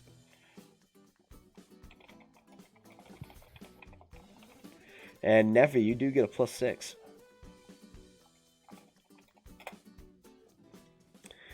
Thank you very much for the support, you guys. It means so much to me and the channel. It helps us do all of this fun stuff. Thank you so much. Yeah, that ends his turn. However, as his turn ends, his ally next to him sees that you got hit and rears back and whips out at you with his chains. Because they can do that. Nephi, that comes to a 21 to hit. Okay, yeah, that hits. You know when I was saying come at me, I was just kidding, right? Oh, were you? Oh, sorry. I don't do just kidding. I kind of like just swinging. You take, that's 12, 18, again, points of bludgeoning damage, which is reduced to 9. And this time, the giant that just hit you pulls the chains taut and yanks at you, and you are grappled and restrained. Oh joy. Yeah, it looks like he's about to have some fun with you. And turn you into a morning star. Do it. no. I will bite him back. Ending its turn, it comes to Allied Giant, who is going to make his spear attacks at the guy he's fighting. First one hits. Second one hits. Wow, he really is pissed. Third one is a natural 20. Oh. It's just a lot of. That's a lot of D8s. He's running on dad power. It's a lot of D8s. 3, It's like nothing. 6. That's 12 D8s. I'm gonna rely on a dice bot for that. That dad energy. Dad gets. Give me a second, guys. I'm just gonna go to the Wizard's dice roller. So yeah, like my inner dad is channeling through this guy. Apparently, for an added 21 points of damage. Holy shit! Yeah. Oh Just boy. 20 damage. Asks Self, how do you want to do this, Self? I don't know. Oh boy, that's 78 points of damage. Whoa.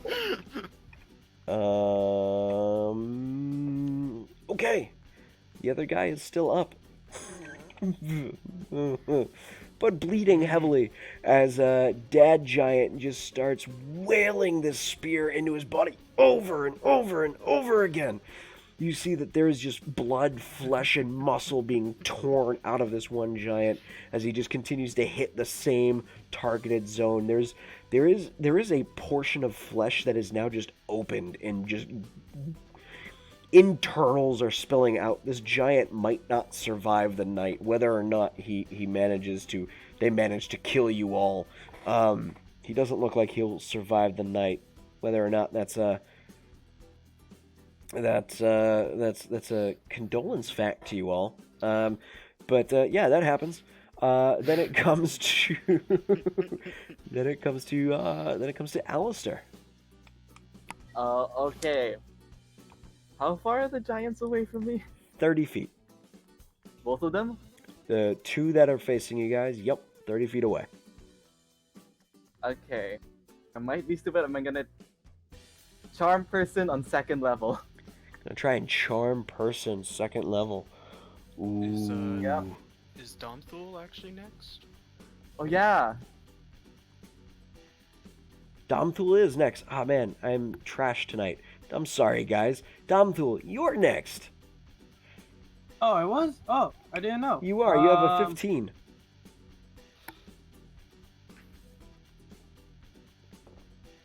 How far is the guy we're fighting at? 30 feet. I'm gonna move into melee range. And I'm gonna use a second level spell slot and do Searing Smite. Alrighty. Let's see if I hit. Which one are you charging into? The one in front of Neffy or the one that currently has Neffy wrapped in chains that Air is in front of? The one that the other giant told us to fight. That guy. Yeah, there's two of them. Yeah, he's fighting the one, and then we're fighting the other one, right? You're fighting two. There's 3 of these guys total. Oh, okay. There's one that has Neffy wrapped that's in front of Air, and then there's the one in front of Neffy.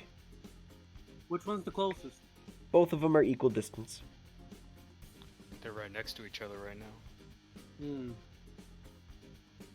The one that Neffy was the pain sharing thing with. Okay, the one in front of her. You run up and you make your attack and you go to use Searing Smite. Go ahead and make your melee attack. See over here.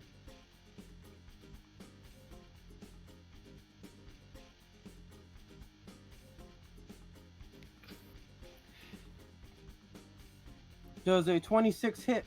26 does indeed hit. As you come in with that Searing Smite, just,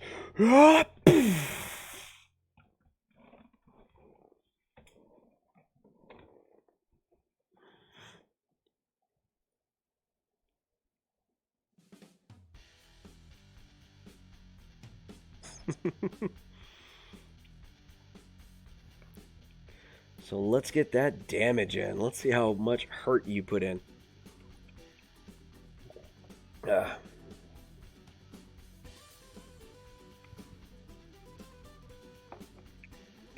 He takes 22 points of damage.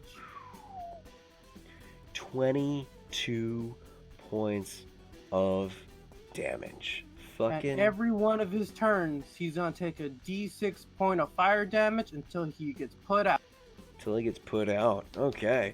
You strike in hard with your smite, and as you do it, he erupts over this individual, this giant, and as it does, the flame begins to stick onto the body and flicker, and he just looks down at you.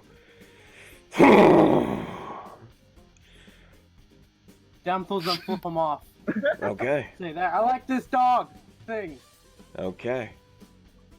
Easy enough. Comes to Alistair. Casting Alright. Charm person on 2nd level. Charm Person, 2nd level. He did roll a 13 plus 2, comes to a 15 on his save. That fails. A 15 fails. Nice! Which one were you charming? Oh, I cast it on 2nd level, so 2 targets. Both of them. Yep. I'll roll for the second one. Second one got a 20. Aww. Okay. As it sees you cast magic, its eyes narrow towards you. Okay. So you which one please is help? put Neffy down. That's not the one that you Oh, succeeded. that It's was the not the one one in I front of. It's the one in front of Neffy that's currently on fire that failed. Oh, come on. Okay. Or yeah. Shoot. Alright. Well, it didn't work as I hope, and the other one's the one that got charmed is gonna die anyway. So Maybe not. TD, it's probably gonna die. So No. was there saves made with advantage? Nope. Their save was made normal. Don't they get advantage because we're fighting them? With Charm Person? Oh man. Let me double check. I think when they take damage, they get to save. I think. That's a good Let me go to question. their chat. Charm. Charm Person. I mean, If you're in battle with the one oh yeah, casting. it has advantage. If you're fighting it, you get it. It does. Let's see if it. No, it It was rolled a worth 4. a shot. Rolled a 4. It is still charmed.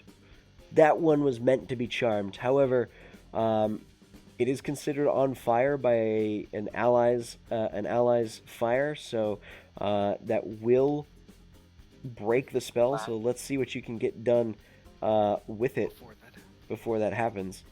I mean, the one that's charmed right now is the guy who's almost going to die, right? No. Wait, how many giants are 3. that for fighting? There's 3. Oh, One they- is being dealt with by your buddy giant. Oh, okay, this is gonna be okay. Yeah. So he's just Yeah, on that's fire. the one that's in trouble. That one's in trouble. The one And that's the on. other one has Neffy. Yep. Okay, I did not plan this. That's okay. That's okay. It comes to the one who has Neffy. And he's not going to let go of Neffy. And instead, having seen you do that, Alistair, I just want to ask, are you doing anything else with your turn? Are you moving back? Are you I moving think- closer? Either I won't move, but I might cast either spiritual weapon or healing word. I'm not sure. What do you want to do with your bonus action? Yeah. Okay. Guess. I'll just cast healing word on Neffy. Okay, healing word on Neffy. Go ahead and, Alright. and do that up. Healing word. That is D4. Okay.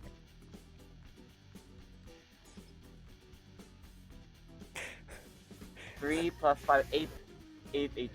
8 HP. Okay. Well, I do apologize because as he narrows his eyes, he reaches into the ground and pulls out a rock. And he just rears back and hums the rock at you with a natural 20. It has been nice knowing your character. Do you have a backup character, man? I just made this guy like last week. All right. It's not so bad. It's not so okay. Cross your finger, hope all ones. Did the one who's throwing the rock, didn't he already take his turn? Nope, it is actually his turn. 'Cause He had his reaction Oh, that was his reaction to do the chains to hit Neffy, yeah. Oh, okay. Oh, wow. Oh, that's Ye- deadly. Yeah, these guys are fun. That was 6 plus 6 is 12 plus 3 is 15 plus 5 is 20 plus 6 is 26 points of damage as it hums this rock at you, just impacts into you, staggering you a little bit. Your head just swimming, and I do need you to go ahead and make a concentration check to see if you maintain concentration on the spell.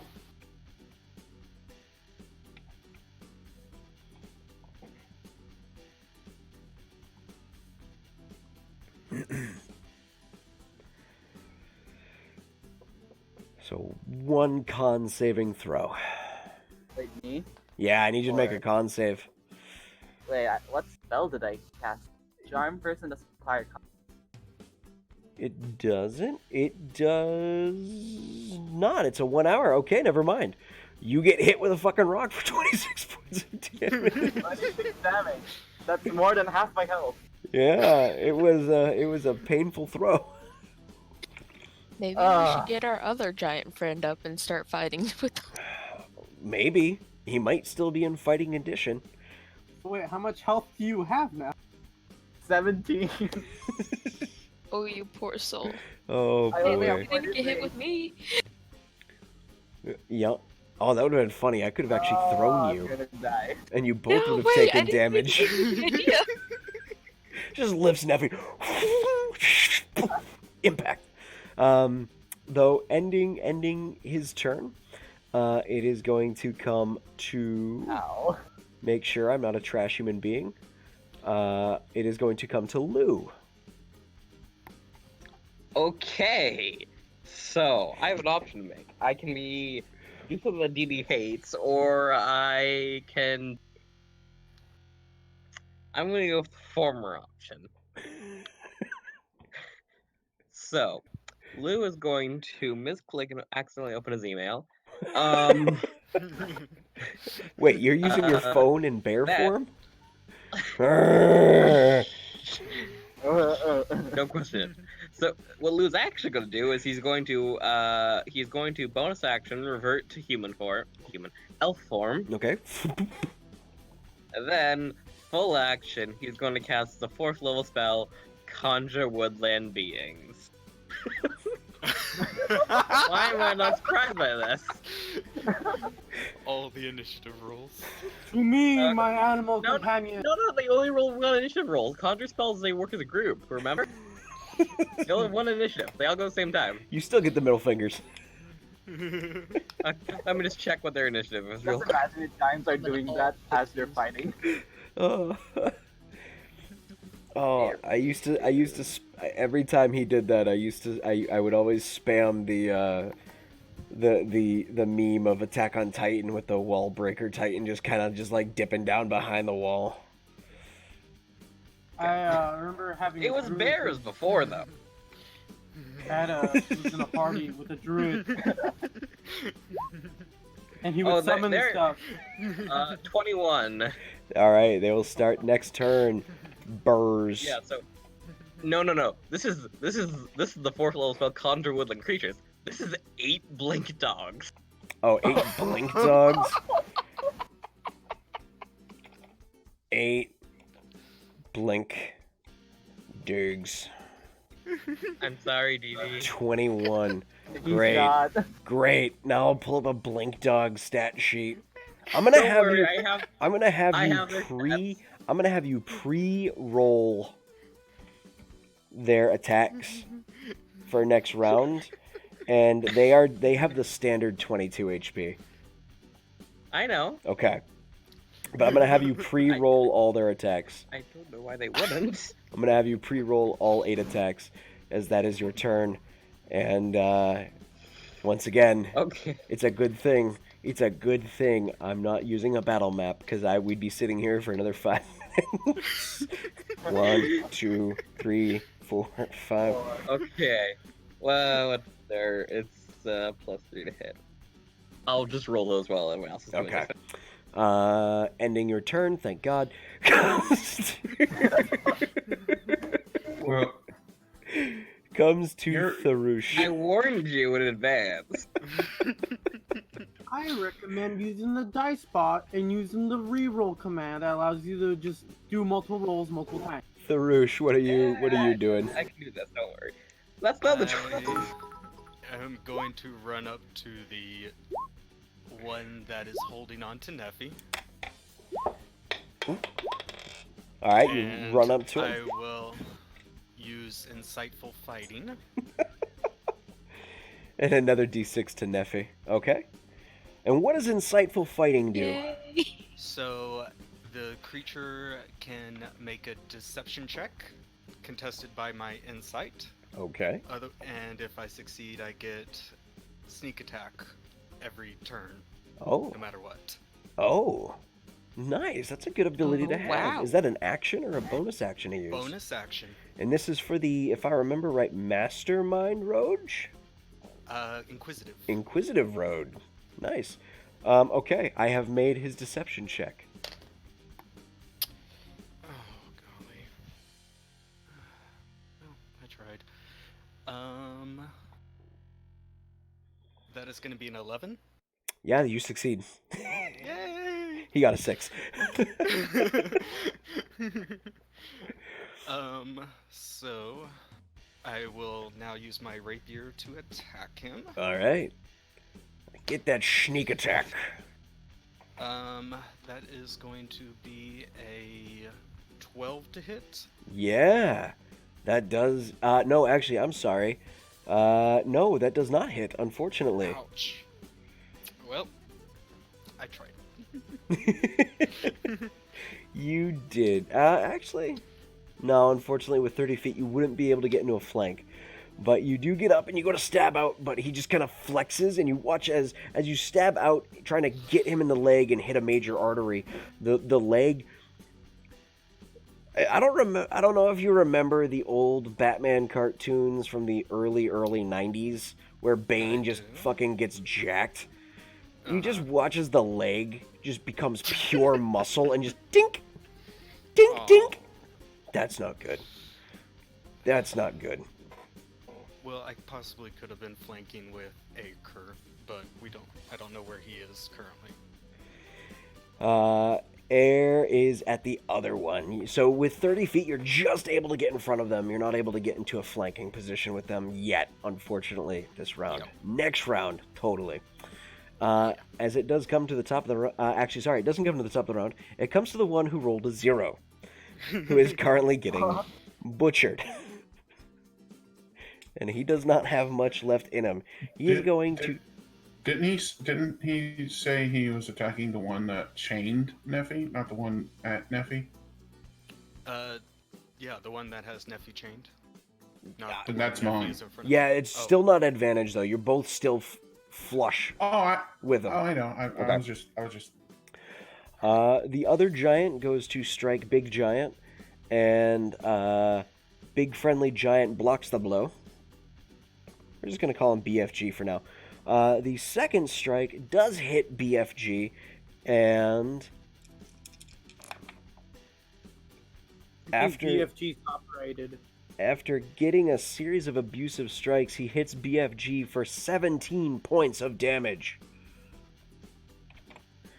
BFG grunts as the impact of this bludgeoning hit drives into the side of his waist, and he gives a little bit. He has a bit of give as the hit comes in and backs off a bit. But that does end the attacks from the one who rolled 0. So 8 blink dogs. What are we doing with blink dogs? So, Link Dogs with 40 feet of movement, can they flank? Yeah, they can surround.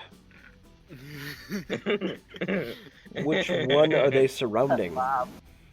They're going to surround the one that is chained up with my friend. All right, the one that has Air and Tharush in front of it. Okay.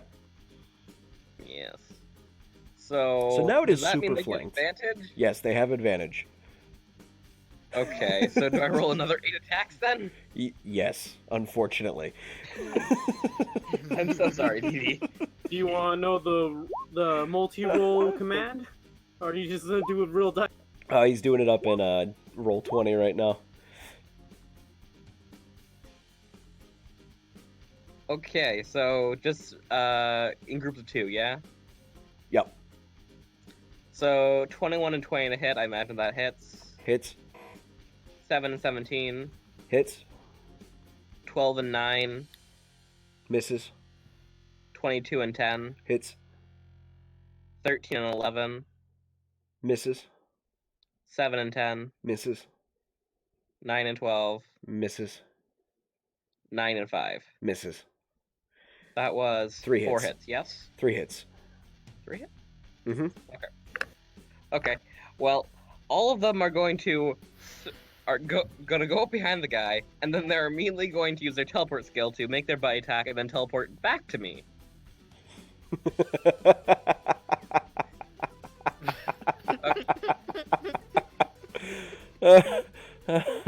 No, Actually, they no. can't. That's an action for them to do. They cannot. They are stuck there. Dee Dee, I'm sorry about what I'm about to do. No. Oh, They what's they happening? they have to. They have to Teleport. The they- dog magically teleports along with any equipment it is wearing Right. or carrying, up to 40 feet to an But unoccupied space in feet. That is Before that is or an. after teleporting, the dog can make 1 bite attack. Oh fuck! You're right. I didn't see that part. I'm sorry, Dee Dee. So are they gonna bite you? No, wait. They can't. They already made their bite. Never mind. Okay. I hope you fail all your recharge. Start rolling all your recharges and roll your damage for the. I will, but first I'm gonna roll damage, Yeah. which is 3d- 1d6 plus 1. 3d6. Just do 3d6 plus 3. We'll stack it. Not bad. 15 damage. 15. Nice. And actually, one of them is gonna stay there to give my friends advantage. One is gonna stay there. All right. It's the one that missed the ward.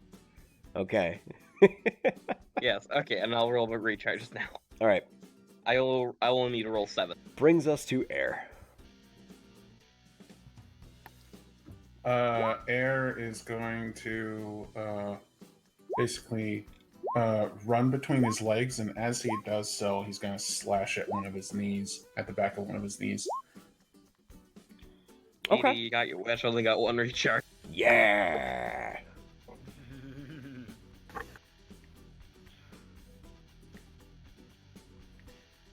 Wait, what happened to Neff?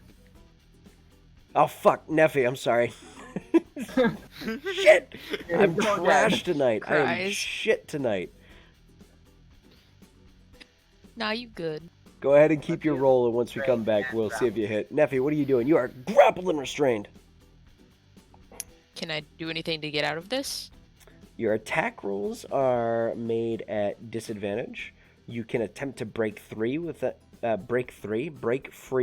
athletics check. That would be your action, though. I'm gonna try and break free. Okay, go ahead and make an athletics check. As you try and hulk out of these chains.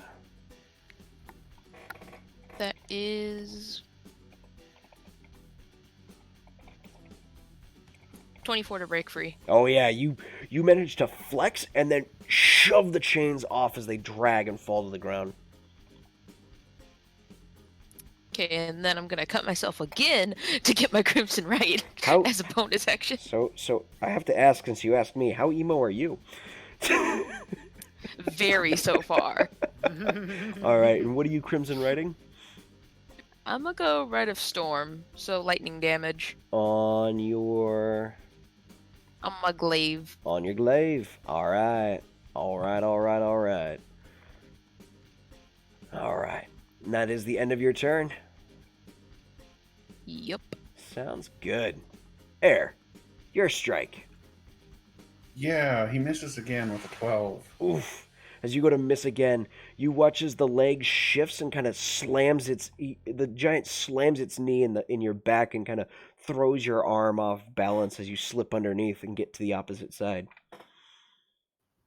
And then I'm gonna aim up and do another burning hands. Well, it's a cone, and unfortunately a cone is still going to get the people in front. But Tharush is a rogue, so he should have evasion, I think, at level 5. I think it's level 7. So level 7, but he could still have the damage. But if you want to, go right ahead. I'm not going to stop you. No, Bam. you're right. He gets a 13 on his dex save if you use it.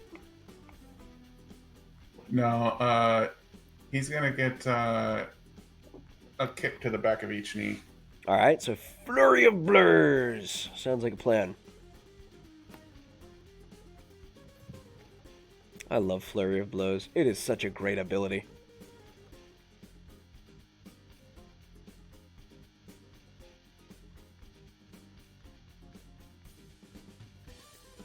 Can Flurry of Blows proc a rogue sneak attack if they're multi-class? It would have to be a finesse weapon, so no, unfortunately. That's the only downside as well. Monks' hands are their weapons. They still don't count as a weapon for the purpose of sneak attack or smite. Maybe if you were a Kinsei or something. Yeah, then you could Hey, use but your rock Kinsei works weapon. first, Michael. You haven't seen anything until you've seen a paladin smite with a rock. I would pay to the see a rock smite. First one probably misses with a 10. Yep, The second one is a 25 to hit. that hits. 6. 6 points of damage. Alrighty. As you strike into one of the back of the legs, the muscle flexes and it deals damage, but he doesn't seem to falter or lose any step with the hit. But you have put yourself into a good flanking position now. Ending your turn?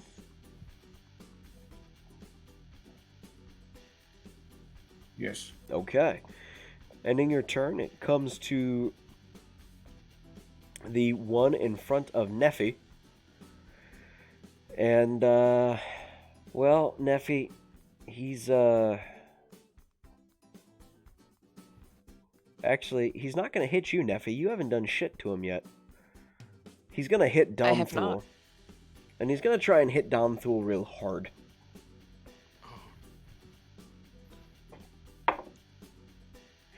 He hits Domthul with a 26. Let me just check and see if that hits. Yeah, that hits. All right. It comes in Domthul for a 6 plus 4 is 10 plus 5 is 16 plus 6 is 21 points of bludgeoning damage. And you are grappled and restrained as the chains wrap around you and it just kind of like lifts you up at the end of the attack and just glares at you through its mask and you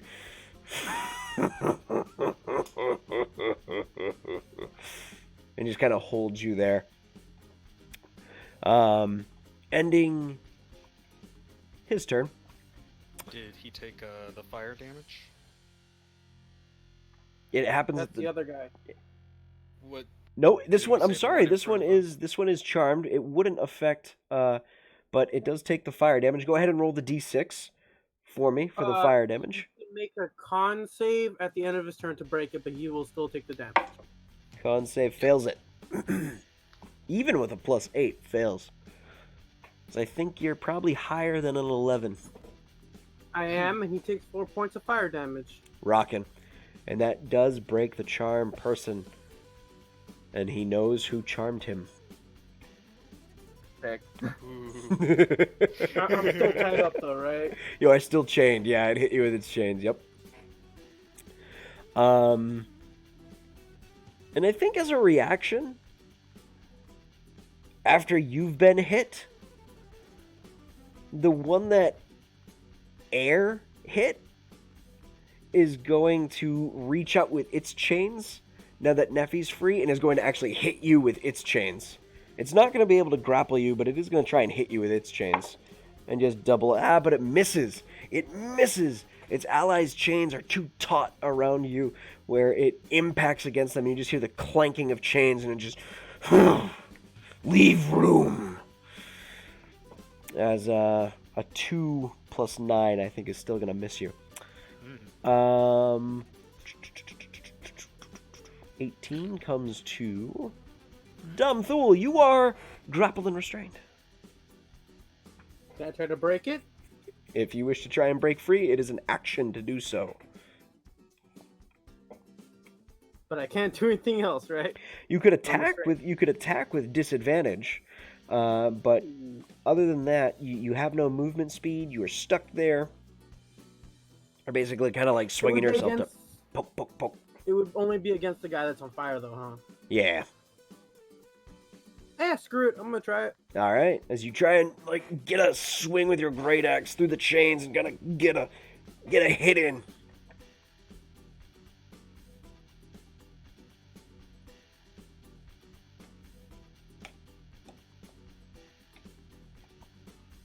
I feel like tonight's theme is monk shit. Look, hit. A 12 does not hit. You try and strike in there and just... it actually swings you back 20 feet as you just kind of like have this this momentum like you're on a swing, throw you back and stop suddenly as he jerks the chain back in the other direction. Damn Thule's having PTS flashbacks when he couldn't fit on the swings. Are you gonna use your second attack action? Let me see if I can do anything else. I think that's my turn. Oh no, wait. You have 2 attacks. You're level 5. No, I took 1 level of cleric, so I'm a level 4 paladin. That's right, you did. I forgot about that. I will though cast Shield of Fate on myself. All right, boosting your AC to by 2 up to 19. Nice. Okay. Ending your turn. It comes to, I don't want to be crap again, Alistair comes to you. Okay. Knowing he's probably gonna kill me because I charmed him, I'm gonna move back 30 feet away. And then, for my action, I'm gonna cast Guiding Bolt on the one. The one giant has both Dampul and Nephi. Okay, so the one that knows you charmed him and is looking at you like a hungry not snake. not against the one who charmed him. The other The one. one who has chained the other. So the one you charmed has Dom Thule chained up and is also in front of Nephi. Okay, the one I charmed. Okay, go ahead and do that guiding bolt up. All right. And how dare you assume that you're good now, Nephi? How dare you? Well, now I gotta go make a backup character. 17. 7 on a flat roll. A 17 does hit. All right. So 4d6.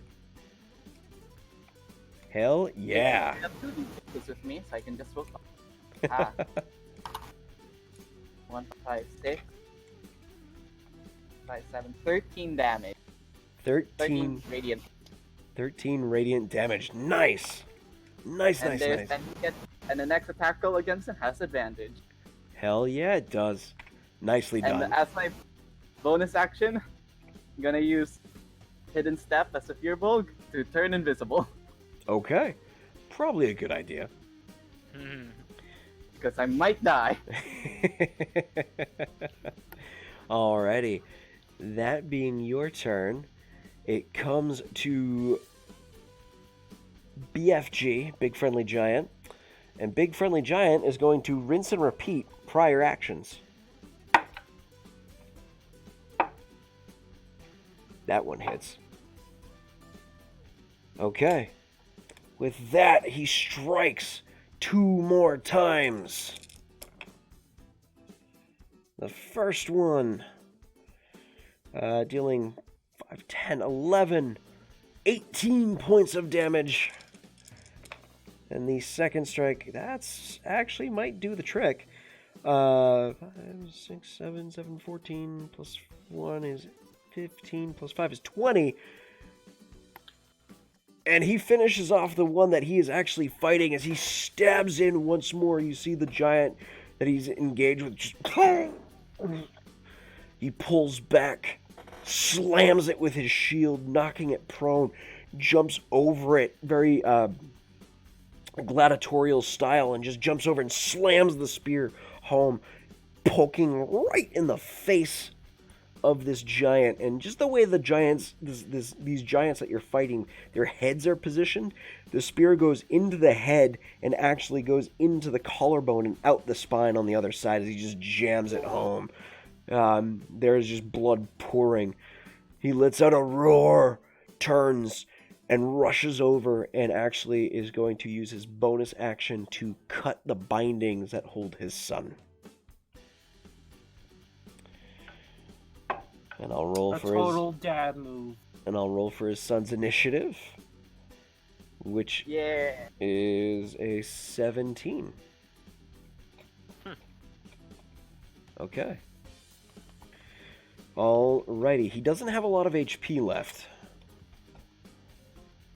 but he is going to get up and fight. He is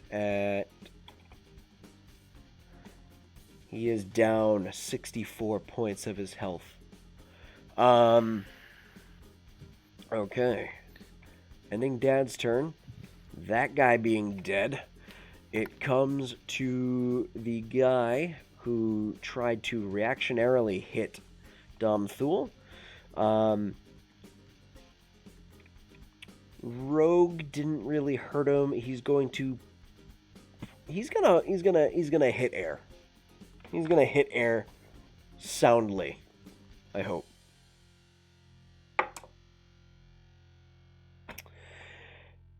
That's a nope.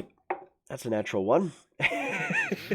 Air, he goes to strike you, and just nimbly enough, you step out of the way, and you see, as you step out of the way, you've stepped out of the way for maybe about a good 5 seconds, and the fist is still coming down slowly, as if it's just taking forever before you hear. Seemed very sluggish, very telegraphed as a hit. Easy to dodge. Easy. Ending his turn. Brings us to Lou. Okay.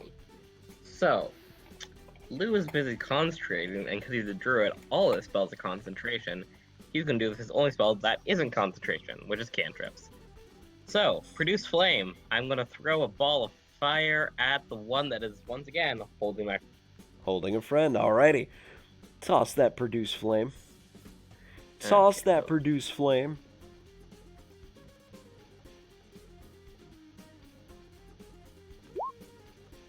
Wow. Roll 20 hates me today. That's a 12. That misses as you try to... That's a 4 plus. Yeah, as you try to hum that produce flame in his direction, he sees it and actually goes to swing Dom Thule in the way, but luckily not quick enough. It impacts against the chains. Dom Thule, you feel a bit of heat, but you take no damage. This giant seems to be using you like a little Dom Thule shield. Yeah. When Damthul says he becomes the weapon when he's smithing, this isn't what he means. Alrighty. I am Well, the weapon. seeing as Plan A has failed, that is spells. Lou is going to once again bear form. Alright, once again bear forming. Bears and blink dogs as it comes to Tharush. You want me to pre-roll the attacks of blink dogs now? Keep pre-rolling, yep. Okay, so am I? You I have? now have flank advantage. You do have flank advantage, yeah. Okay. I am a generous DM who uses the optional flanking rules. All right.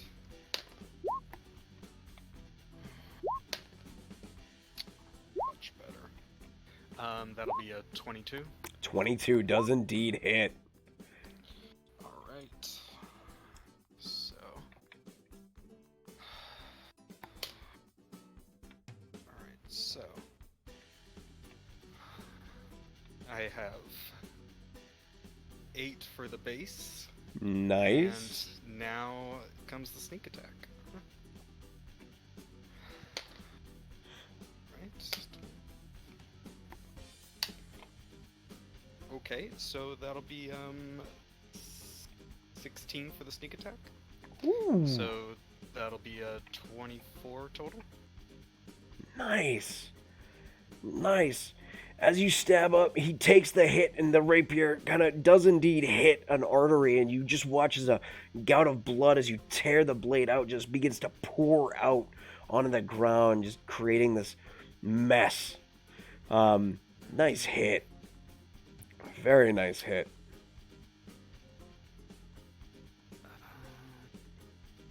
And just so I don't have I have a little extra protection, I'm gonna use Hungry Jaws. Yeah. And let's see if this will work. Do I have advantage with this? You do. Okay. And I say that because the first one was a 1. Oh. So that's gonna be a 15 total to hit. 15 total to hit. Yeah, that does hit. Alright, so I gain 2 temporary hit points now. Nice.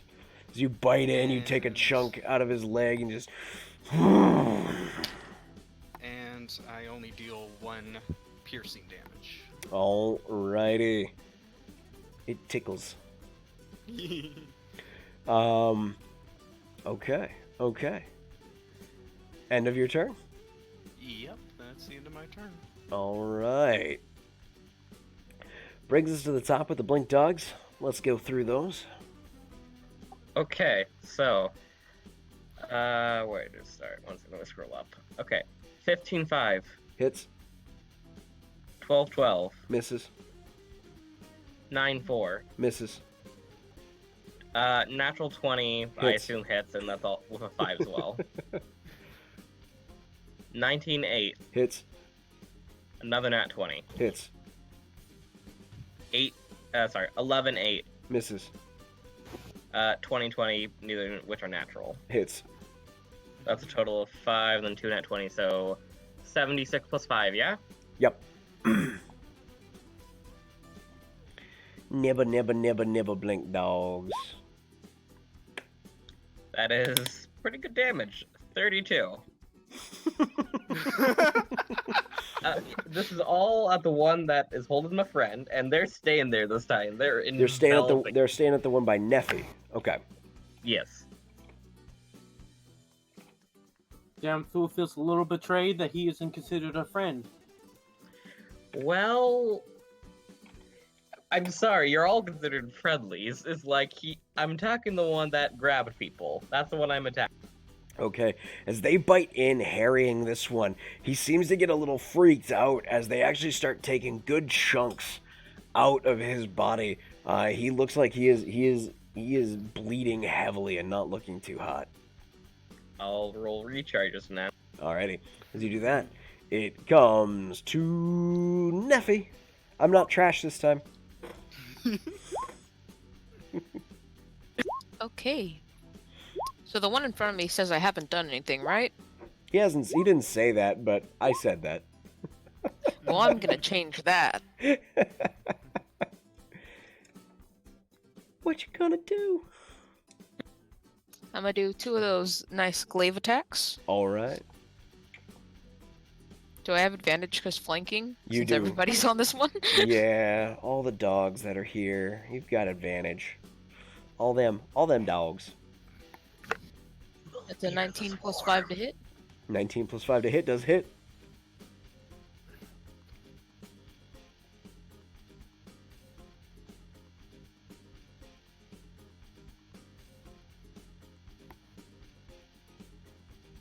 10 damage for the first attack. Very nice. You strike in, the first blade driving home. This giant now starts to get a little nervous of what's coming. And a nat 20 for the second attack. Ooh, yeah. Nice.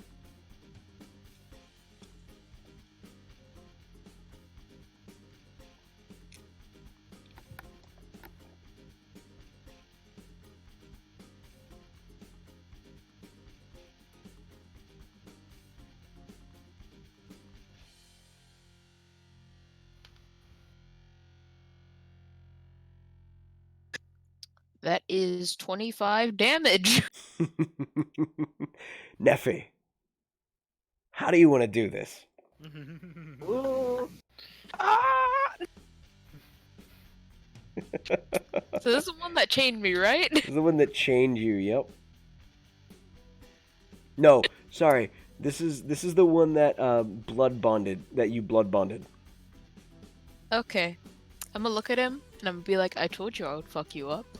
And then I'm just gonna bring down my glaive as lightning strikes him. Nice.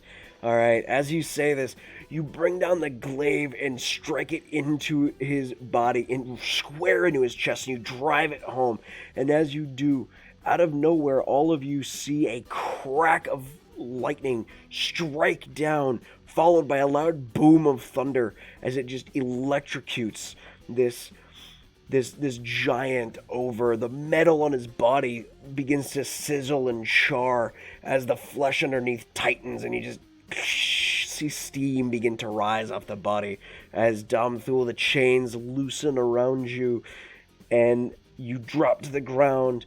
The body of the giant falls to its knees and falls off to the side, dead, lifeless. It is gone, leaving just one. Nicely done. Nicely done. End of your turn, Neffy. Yep. Alrighty. Brings us to Air. Son of a... Okay. I saw that.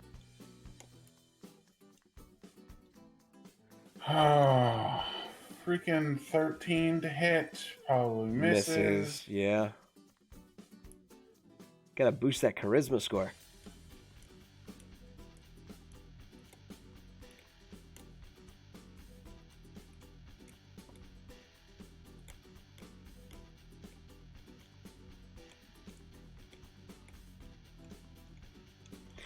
Which is good, by the way, that he died, because on his next turn, instead of throwing a rock, he was going to throw a dart. A Domthul. In the direction of Alistair. You're welcome, Oh. Domthul. That's a... Damn fool would have God. been fine. That's a 26 and a 27 to the back of his knees. That hits. That hits. 5 to each back of his knee. 5? Okay, an additional 10 points of damage. Hitting squarely. He takes the hits, still functioning. But you definitely see that there does appear to be some wear on the body now. He does seem to be tiring. Ending your turn? Oh gosh, 24. Yes. If that happened. Okay. It was- Ending your turn, it comes to the sun. He stands up, Get your van. walks over, grabs his great axe, and comes up and just goes for the full overhead swing as if he's splitting wood. And just, he shouts out something in a language none of you seem to understand that sounds incredibly foreign as he brings his axe blade down. The other giant looks over as it hopefully catches him.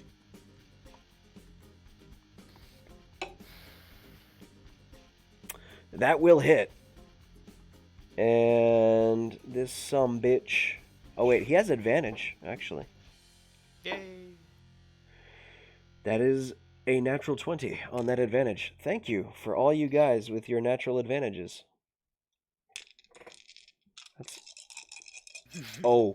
That's that many P12s? I'm going to use a dice pot. Just oh. I'm not. That's 9d12s. I'm not fucking with that.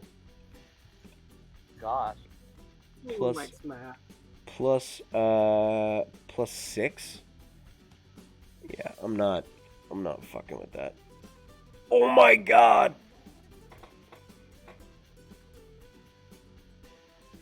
Well, the sun, quite angry and rather pissed off, comes over and just shouts something in this language, and as he brings the axe down, the other giant turns. You watch as the blade cuts through what there is of a neck of this giant, impacts into the torso, and cleaves down to about mid-center. And as he does, the body just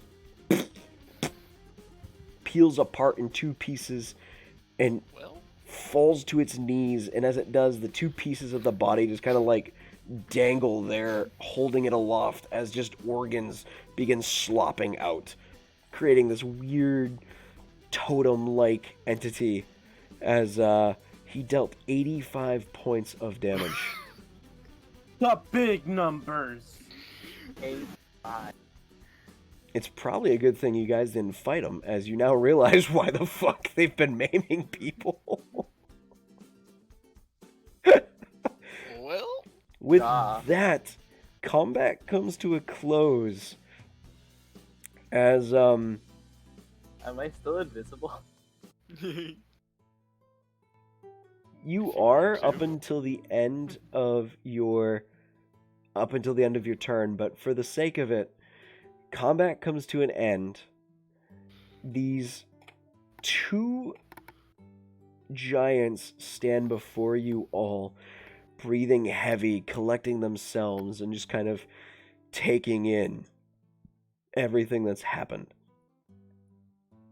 The father giant drags the the three corpses and throws them onto their fire and starts stacking more pines on top of it to make it burn hotter and faster.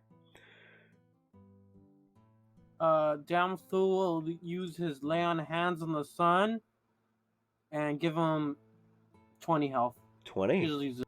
Use the whole Yeah. thing. Nice. Yeah. The wounds seem to heal, and he seems to look a little bit better. Still wounded, but his energy has returned, and thank you. I appreciate that. I'm also gonna Nice cast job, Mass kid. Healing Word. And use Mass Healing Word as well. Okay. Yeah, but I only want. So, me, the sun. Who else is injured? Me. I think everybody hell. has a bit of Everyone. a boo boo except for Lou. Everyone, right? I have to leave like 2 people out. It's fine. Lou just summoned dogs and they Lou's- do all of the point. I didn't get hit at all. Lou and Tharush are fine. Okay, everyone but those two. I'm gonna cast Okay. Mass Healing Word on. All right. So that's. Oh wait, no, that's too high. Oh wait, no, that's not the one. Mass Healing Word. There we go. 1d. Please. The D&D Beyond stuff can be a bit confusing. A little bit. It takes a bit to get used to it. What? Oh, come on. Okay, 6 HP. 6 That's it. HP. Okay, 6. Hey, man, that's better than nothing. Yeah. But I did roll just a straight up 1. As you do, the son watches his father and just kind of looks a little solemn as he starts cleaning his blade and, thank you. I apologize for having to, disturb you all from the dinner. I screwed up and wasn't paying attention. But thank you for saving me.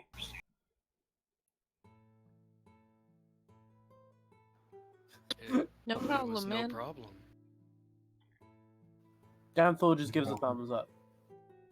Oh, so does We gotta Alistair. stick together, right? Of course. Father, I think that was worth us trusting them. Wouldn't you? Father looks over and Big. gives a nod as he throws another pine tree on. At this point, he's taken all the pine trees that have been stacked up and has just put them onto this fire. and the smell of burning flesh begins to really heavily linger in your nose.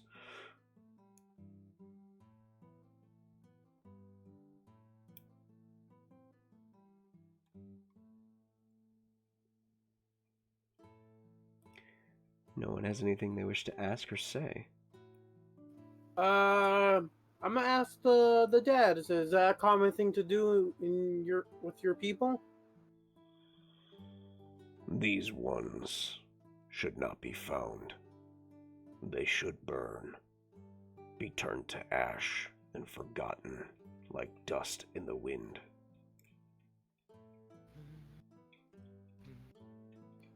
Damn fool doesn't get the analogy, but he understands kind of what he's talking about. Nods. As the bodies begin to burn, he throws on another probably 8 pine trees just to ensure that the bodies burn. And they do very quickly and very rapidly. We should go. We'll head back to our fire. Perhaps on the way, find some dinner. We should. Lou's gonna start just harumping back to the camp. Alright. My name is Jur Kern. My name is Rieger Kern. Can I still call you Big Spear? No.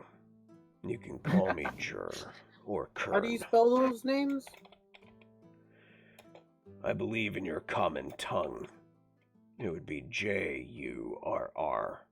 My son, That's exactly how it's Reger.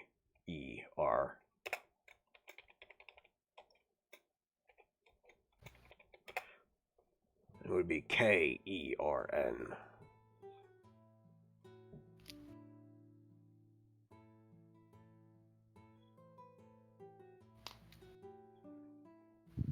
As you all head back to their campsite, you do find a few deer and larger moose that very quickly Jur just grabs his spear, throws it, just impales 2 deer with one throw. Grabs On the them. whole, Go ahead. Alistair's just playing a random song, travel music. Okay. He picks up a couple moose as well on the way, getting a nice little bounty of food. As you all make your way back to the campsite, the fire is still burning. There was enough wood to keep that burning for many hours. Setting down, putting the fresh meat, tossing away the burnt corpse of the moose that has been sat over the fire for too long. You watch as Jur just pulls it off and it sails for what seems like forever, going well past view, maybe landing in the plains south.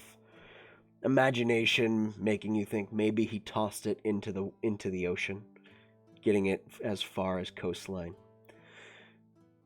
The evening wears on, and eventually, as morning rises, all of you getting a long rest.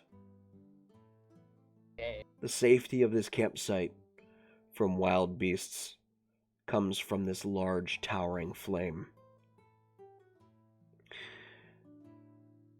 As morning comes, Rieger. So, how do we get to where you guys are? Which direction should we go?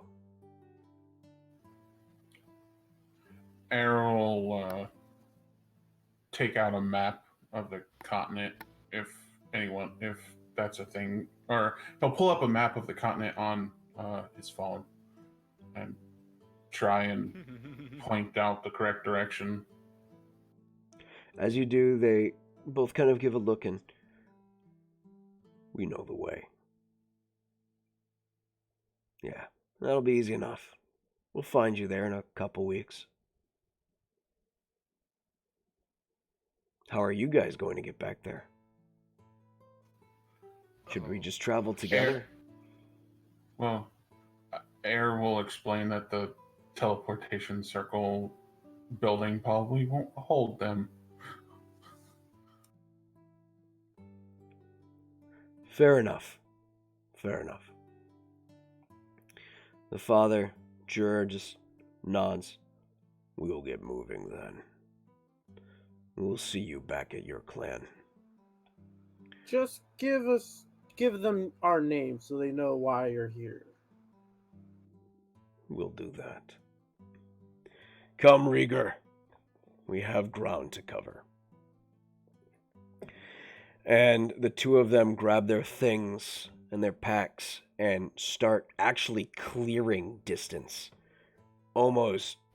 They clear a mile within about 5 minutes or less, as they just take these long strides as they start making their way at a good run.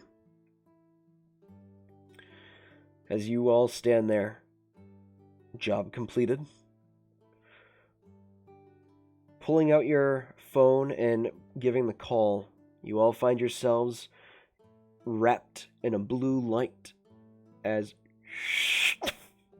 you appear back into the teleportation hall inside of Silver Hall, your home city. Stepping out, you make your way to the guild hall and report a completed mission. A very well completed mission.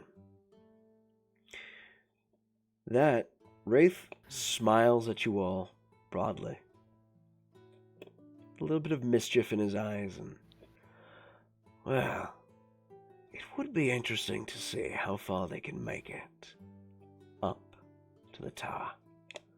But I imagine we could put them in the correct direction to cause a bit of havoc. Wraith, they said something about 9 seals being undone, and that's why they're here from their land. That struck me as odd. I'm not familiar, though we do have 9 temples dotting the main continent. 9 what? You cut out, Edie. Temples dotting the continent. I'm not sure if it could be something involving that. Also, I think the father briefly mentioned something about a wall. Plenty of I know places they're have away walls. from it. Plenty of places have walls. I know. I don't know if that had any relevance to you in coordination with the others thing. I'll ask them when they get here. Always good to have a little bit of an investigation. Camthul's gonna say, is like, I mean, if it's a wall, it has to be a pretty big wall to be a wall for them. They're big. Big wall. That is true. Well, either way, my little adventurers, I'm so glad you've completed this mission. Money has been transferred to your accounts. And feel free to cash in your meal and one drink, so make it a worth it one. But Camthul's like the biggest meal and drink they have. oh, we're doing this early. I like that. One order, how special. You see one of the staff give a nod right away and make their way off into the kitchen. That'd die. About 20 minutes later, Domthul, a massive plate of assorted meats, vegetables, a massive dish of rice and fish comes out, and it's just a giant serving tray that could feed probably 20 people, all for you. And Jingle tier. And not a pint, but a gallon of ale. 2 tiers. And with that, Just everyone, thank you so much for watching. Thank you so much for joining us this evening. It has been a complete pleasure to run something very interesting for this group.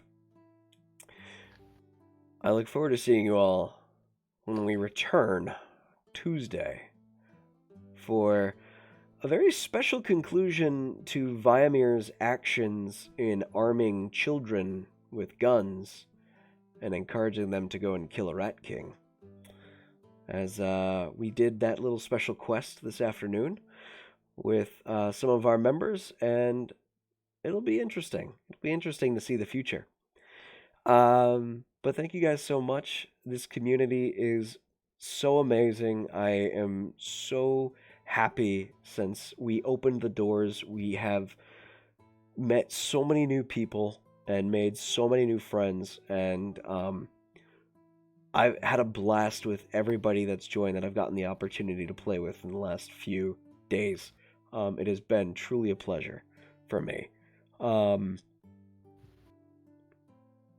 Pretty soon there's going to be an advertisement out on Reddit. And that's when we'll really have even more doors open. But again, if you at home watching have any friends or any family who like playing D&D, send them to the D&D Beyond link, or send them to the channel here and tell them to follow the channel and click that Discord link and have them join the family. Because I want to give as many people an opportunity to play D&D with some really mellow and really cool people who just want to have a good time and just want to play some really good D&D, and take part in a world where they are playing with dozens of other players from across the world, making this campaign world that I built so much better and so much brighter and maybe darker. But I'm so happy I get to share my favorite world I've ever created with so many people, and I want to keep sharing it with as many as possible. So thank you, everyone. I look forward to next week.